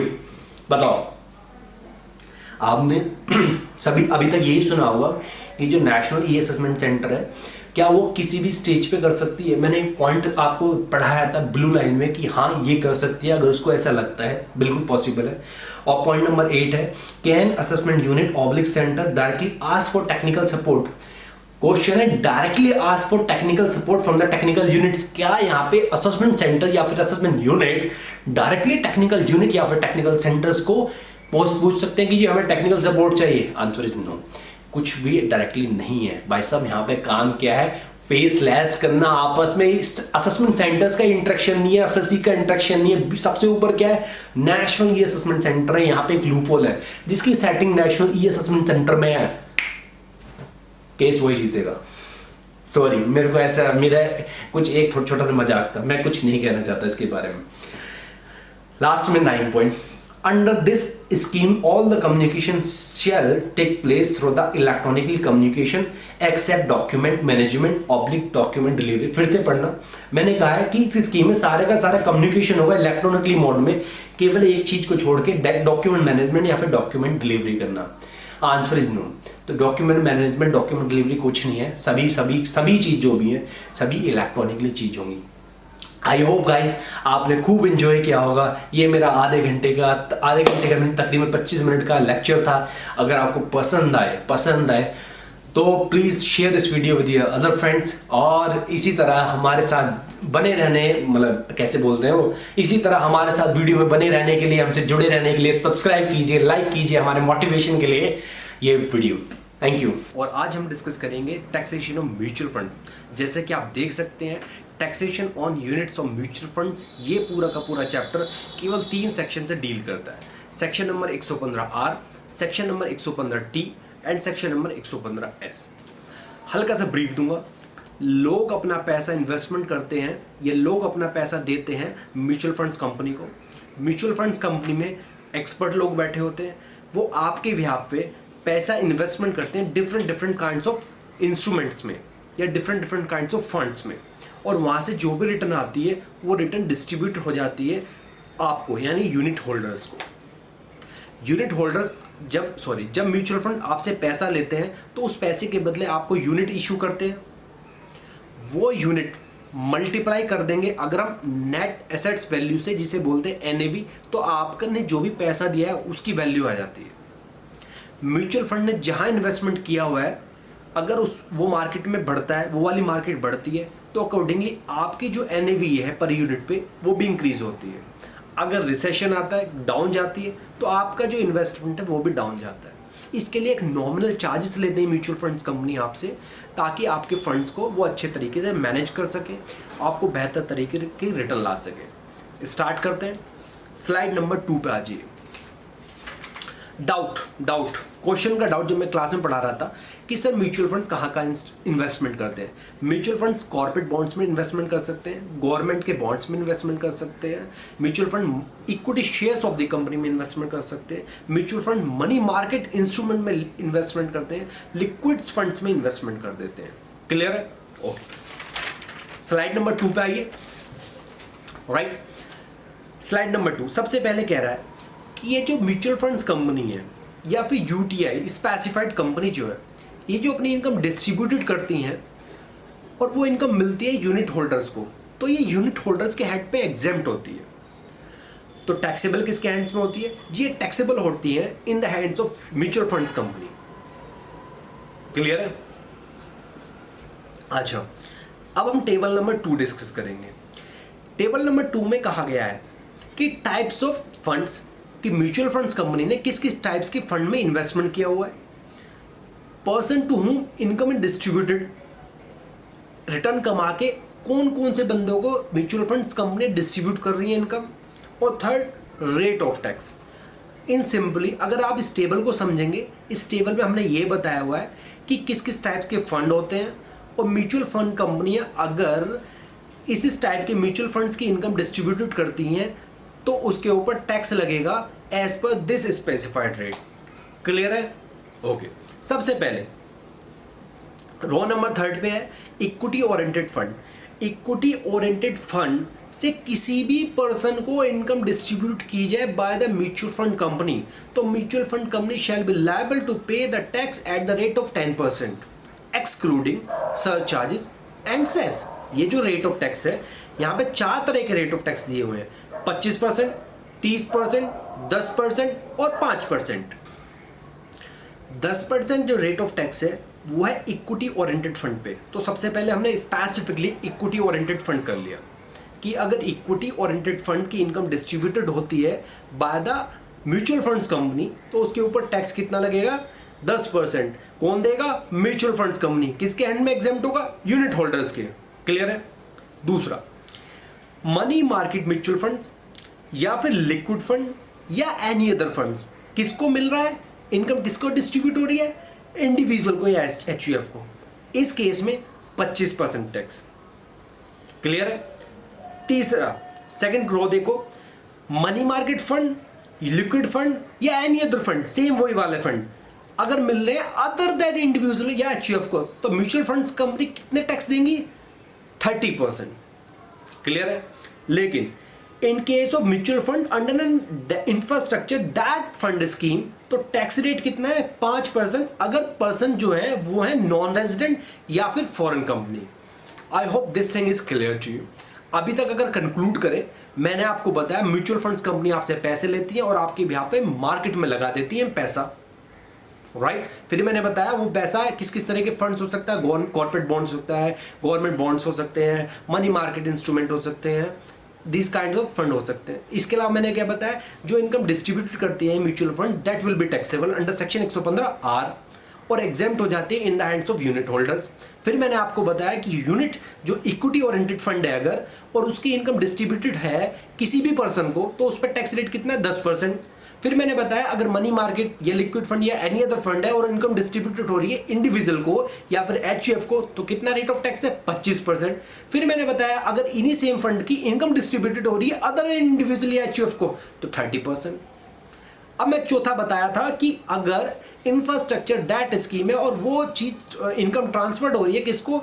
Non resident को या फिर फॉरेन कंपनी को, तो उस केस में कितना रेट ऑफ टैक्स है? 5%। और ये सब चीज क्या है? Excluding surcharges and cess. Surcharges का रेट क्या है? सर 12% रेट है।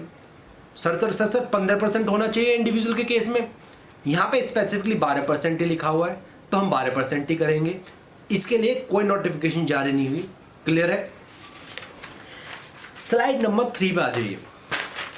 टाइप्स ऑफ फंड में बहुत से लोगों के क्वेश्चन उठे होंगे कि सर ये मनी मार्केट म्यूचुअल फंड्स क्या है, या फिर म्यूचुअल फंड्स क्या है, या फिर इक्विटी ओरिएंटेड फंड जो आपने बताया ये क्या है। बड़ा अच्छा थर्ड स्लाइड पे चार्ट दिया हुआ है। पहला म्यूचुअल फंड मतलब जो म्यूचुअल फंड स्पेसिफाइड है अंडर सेक्शन 1023CD 1023D। सबसे नीचे आइए थर्ड स्टार पे, unit trust of India means unit as per the unit trust of act 1963। ये क्वेश्चन में आपको स्पेसिफाइड होंगी। सबसे जो इंपॉर्टेंट है वो है equity oriented fund. Equity oriented fund क्या होता है? देखो जैसा कि नाम से लग रहा है इक्विटी, यानी कहीं ना कहीं इक्विटी में इन्वेस्टमेंट हुआ तो है, राइट? तो इक्विटी ओरिएंटेड फंड क्या है? देखो equity oriented fund means 2 method है। अगर फंड से डायरेक्ट इन्वेस्टमेंट हो इक्विटी में या फिर इनडायरेक्ट इन्वेस्टमेंट हो। कैसे? फंड के नीचे आप देखो डायरेक्ट केस लिखा हुआ है मैंने, invest minimum 65% of the total proceed in listed equity shares of the domestic company. अगर फंड की जो भी, अगर कोई म्यूचुअल फंड जो भी उसके बाद टोटल प्रोसीड आई है उसका कम से कम 65% इन्वेस्टमेंट करता है किसी डोमेस्टिक कंपनी के लिस्टेड शेयर्स में, इनडायरेक्ट मेथड। अगर कोई फंड इन्वेस्टमेंट करता है किसी दूसरे फंड में, कितना, अपनी टोटल प्रोसीड का 90%, मिनिमम 90%, 95% कर सकता है। और सच अदर फंड इन्वेस्ट करता है minimum 90% of its total proceed in the equity shares in the listed equity shares of the domestic company. यानी ultimately listed equity shares of the domestic company ही में ही इन्वेस्टमेंट हुआ है, इसलिए इनको क्या बोला जाता है, equity oriented fund. Direct case में क्या है कि डायरेक्ट कम से कम 65%, 70 कर दो 80 कर दो वो बात दूसरी है, लेकिन मिनिमम 65% चाहिए investment in the equity shares जो लिस्टेड है ऑफ द डोमेस्टिक कंपनी। और इनडायरेक्ट में क्या है, एक फंड ने दूसरे फंड में किया अपना 90% ऑफ टोटल प्रोसीड, दूसरे फंड ने अपने जो भी प्रोसीड है उसका 90% किस में कर दिया, डोमेस्टिक कंपनी के लिस्टेड इक्विटी शेयर्स में कर दिया। This point is clear to you. अच्छा, लास्ट स्टार बोल रहा है money market instrument. Money market instrument मतलब वो इंस्ट्रूमेंट जो exclusively in the money market mutual fund, मतलब ऐसे म्यूचुअल फंड जो डायरेक्टली इन्वेस्ट करते हैं मनी मार्केट इंस्ट्रूमेंट में। क्लियर है, ये डेफिनेशन है हमारे इंस्टीट्यूट ने दी है। तो आपको जो क्वेश्चन आएगा वो क्लियरली मेंशन होगा कि किस व्हाट काइंड ऑफ फंड। बस इक्विटी फंड में ध्यान रखना कि वहाँ पे इनडायरेक्ट क्वेश्चन पूछा जा सकता है, वहाँ पे बोला जा सकता है एक फंड ने दूसरे को दिया और उसने अपना इन्वेस्ट कर दिया equity share of the domestic company. तो आपको समझ जाना है कि ये केस रिलेट करता है इक्विटी फंड से, राइट, इक्विटी म्यूचुअल फंड से। तो तभी आपको रेट कितना लगाना है, 10% रेट लगाना है। बाकी के केस में कितना, 25% in case of individual HUF. बाकी के इसके अलावा अदर देन इंडिविजुअल एचयूएफ के केस में कितना, 30%। अगर नॉन रेजिडेंट या फिर फॉरेन कंपनी को इनकम मिलती है किससे, इंफ्रास्ट्रक्चर डेट फंड से, तो कितना रेट ऑफ टैक्स है, 5%। क्लियर है। अच्छा, स्लाइड नंबर 4 पे आइए। सबसे पहले पॉइंट नंबर 6 देखिए, grossing up concept will be applicable. सीधी सी बात है, ग्रोसिंग अप लगेगा। जैसे डिविडेंड डिस्ट्रीब्यूशन टैक्स होता था वहां पे हम ग्रोसिंग अप करते थे, सेम तरीका यहाँ पे ग्रोसिंग अप का। वहां पे भी यही था कि डिविडेंड कंपनी पे करती थी, corporate dividend distribution tax company दे देती थी और एग्जेम्प्ट हो जाता था शेयर होल्डर्स के हैंड पे। यहाँ पे भी यही कॉन्सेप्ट है, म्यूचुअल फंड कंपनी टैक्स पे कर देंगे 115R में और एग्जेम्प्ट हो जाएगा यूनिट होल्डर्स के हैंड में। Point number 5, if not paid, important है, जो भी डिविडेंड डिस्ट्रीब्यूशन टैक्स है म्यूचुअल फंड्स कंपनी को पे करना है। पॉइंट नंबर 5 कहता है if not paid then assessee shall be considered as assessee in default. ये कहता है 115 section T, section number 115 T कहता है कि अगर असेसी ने नहीं पे किया तो असेसी क्या है, डिफॉल्ट माना जाएगा। और पॉइंट नंबर 4 कह रहा है कि ये जो डिविडेंड डिस्ट्रीब्यूशन टैक्स है किस पे, डिस्ट्रीब्यूटेड इनकम पे, ये कितने दिन में पे करना है, 14 डेज के अंदर पे कर दो, नहीं तो 1% इंटरेस्ट दोगे। ठीक है, क्लियर है। ये चीज क्या कहती है, 115S कहती है।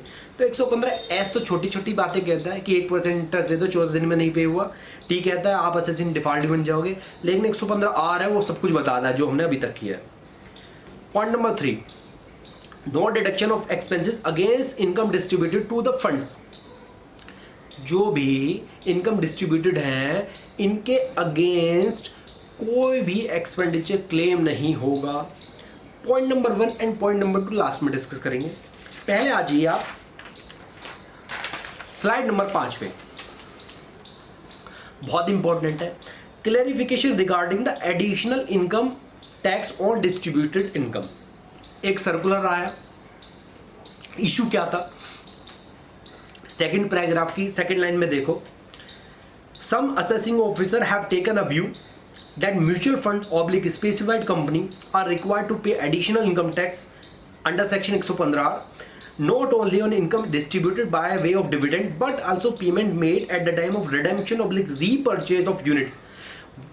असेसिंग ऑफिसर ने क्या व्यू ले लिया, जिस तरह शेयर्स के केस में बायबैक होता है ना, उसी तरह यूनिट्स अगर कोई अपनी कंपनी रीपर्चेज करती है तो वो भी डिस्ट्रीब्यूटेड इनकम मानने का व्यू ले लिया और उसके ऊपर भी 115R के अकॉर्डिंग टैक्स लगाएंगे, ऐसा एओ कह रहा था। साथ ही साथ अगर कोई म्यूचुअल फंड्स कंपनी या फिर स्पेसिफाइड कंपनी डिस्ट्रीब्यूट करती है बोनस यूनिट, ठीक है ना, तो उसको ही क्या मान लिया, डिस्ट्रीब्यूटेड इनकम है और टैक्स लगाएंगे। ये जो इशू था इस इशू को क्लेरिफाई करा सीबीडीटी ने पावर एक्साइज की सेक्शन नंबर 119 की, और कहा कि additional income tax under section 115(r)(2) is to be levied on income distributed by way of dividend to the unit holders. Further, it is specifically clarified that receipt from the redemption or repurchase of units or allotment of additional units as a bonus would not subject to levy of additional income tax. I hope this point is clear. तो अगर कोई case है कि कोई mutual funds company additional bonus unit issue कर रही है तो उसको उसके ऊपर डिविडेंड उसके ऊपर ये डिस्ट्रीब्यूशन टैक्स नहीं लगेगा।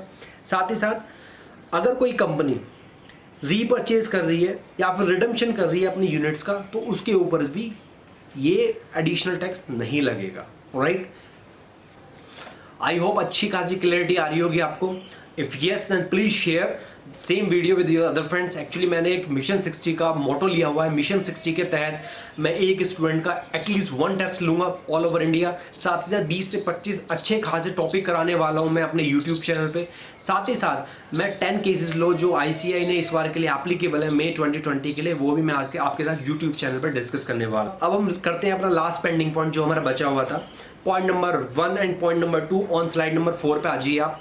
देखो पॉइंट नंबर 1 क्या कहता है, वो कहता है it is provided that no additional income tax shall be chargeable in respect of any amount of income distributed on or after 1st day of September 2019 by the specified mutual fund। ये कह रहा है specified mutual fund द्वारा अगर कोई tax specified mutual fund के distribution पे कोई टैक्स नहीं लगेगा अगर वो डिस्ट्रीब्यूशन हुआ है after first day of September 2019। अब स्पेसिफाइड म्यूचुअल फंड क्या होते हैं, पॉइंट नंबर 2 में लिखा हुआ है स्पेसिफाइड म्यूचुअल फंड मतलब ऐसे म्यूचुअल फंड जो located in any international financial service centre be point of which all the units are held by the non resident, और उनकी यूनिट्स जो है हेल्ड की हुई है नॉन रेजिडेंट ने। अच्छा, तो ये क्या कह रहा है, ये कह रहा है कि no additional tax shall be chargeable on the income distributed after first day of September 2019 by the specified mutual fund out of its income derived from the transaction होनी चाहिए from the recognised stock exchange located in the international financial area and such consideration for the transaction is payable in the foreign convertible exchange. ये चीज़ आपको याद रखनी है। I hope you enjoyed a lot with this chapter. हमने तकरीबन 13-14 minute में ये पूरा का पूरा चैप्टर कर दिया, और मैं लास्ट में फिर से बताना चाहूँगा आपको कि यहाँ से जो क्वेश्चन आ सकता है वो क्वेश्चन 2 तरह का आ सकता है। एक तो MCQ में पूछा जा सकता है कि कंपनी के पास इक्विटी ओरिएंटेड फंड है और 4-5 रेट ऑफ टैक्स दे देगा 20%, 25%, तो बताओ विच टैक्स इज एप्लीकेबल। तो आपको कहना है equity oriented fund 10%, non resident के केस में इंफ्रास्ट्रक्चर डेट फंड है 5%, मनी मार्केट फंड के केस में या लिक्विड फंड के केस में अगर इंडिविजुअल है तो 25%, अदरवाइज 30%। तो इस तरह का रेट याद रखना, ये MCQ में बन सकता है क्वेश्चन। दूसरा एक फुल फ्लैज क्वेश्चन आ जाता है कि एक म्यूचुअल फंड कंपनी है, बहुत सारे कैटेगरीज दे देंगे, उसके पास ये इन्वेस्टमेंट है और वो मतलब ये फंड्स है और इन फंड्स की इनकम को डिस्ट्रीब्यूट करती है, तो अकॉर्डिंगली आप टैक्स लगा देंगे, सब पे डिफरेंट टैक्स लगेगा। राइट, और अगर आपको ये कुछ भी इसमें से बढ़िया लगा हो और इन्जॉय किया हो आपने ये 10-15 मिनट, तो please share my video with other your friends, उनका भी थोड़ा सा हेल्प हो जाएगा, और जितना आप हेल्प करेंगे उतनी आपकी हेल्प होने वाली है। Thank you. I hope guys आपको ये 5 चैप्टर करने में हमारे साथ मजा आया होगा, और इसी तरह के मजे लेने के लिए हमारे साथ जुड़े रहिएगा। Mission 60 with CA Komal Tyagi and mission CA with CA Ravi sir. Right, और आगे भी हम इसी तरह की वीडियोस लेके आएंगे आपके लिए। गाइज 1 अगस्त से हमारा स्टार्ट होने वाला है test series CA final direct test series, जिसका हमने एक नॉमिनल प्राइस रखा है। मेरे चैनल पे जाके आप उसका वीडियो भी देख सकते हैं, कंप्लीट डिटेल है वहाँ पे अवेलेबल। इसके अलावा fast track revision batch very soon we are going to announce fast track revision batch, उसको भी आप ज्वाइन कर सकते हैं। Thank you very much.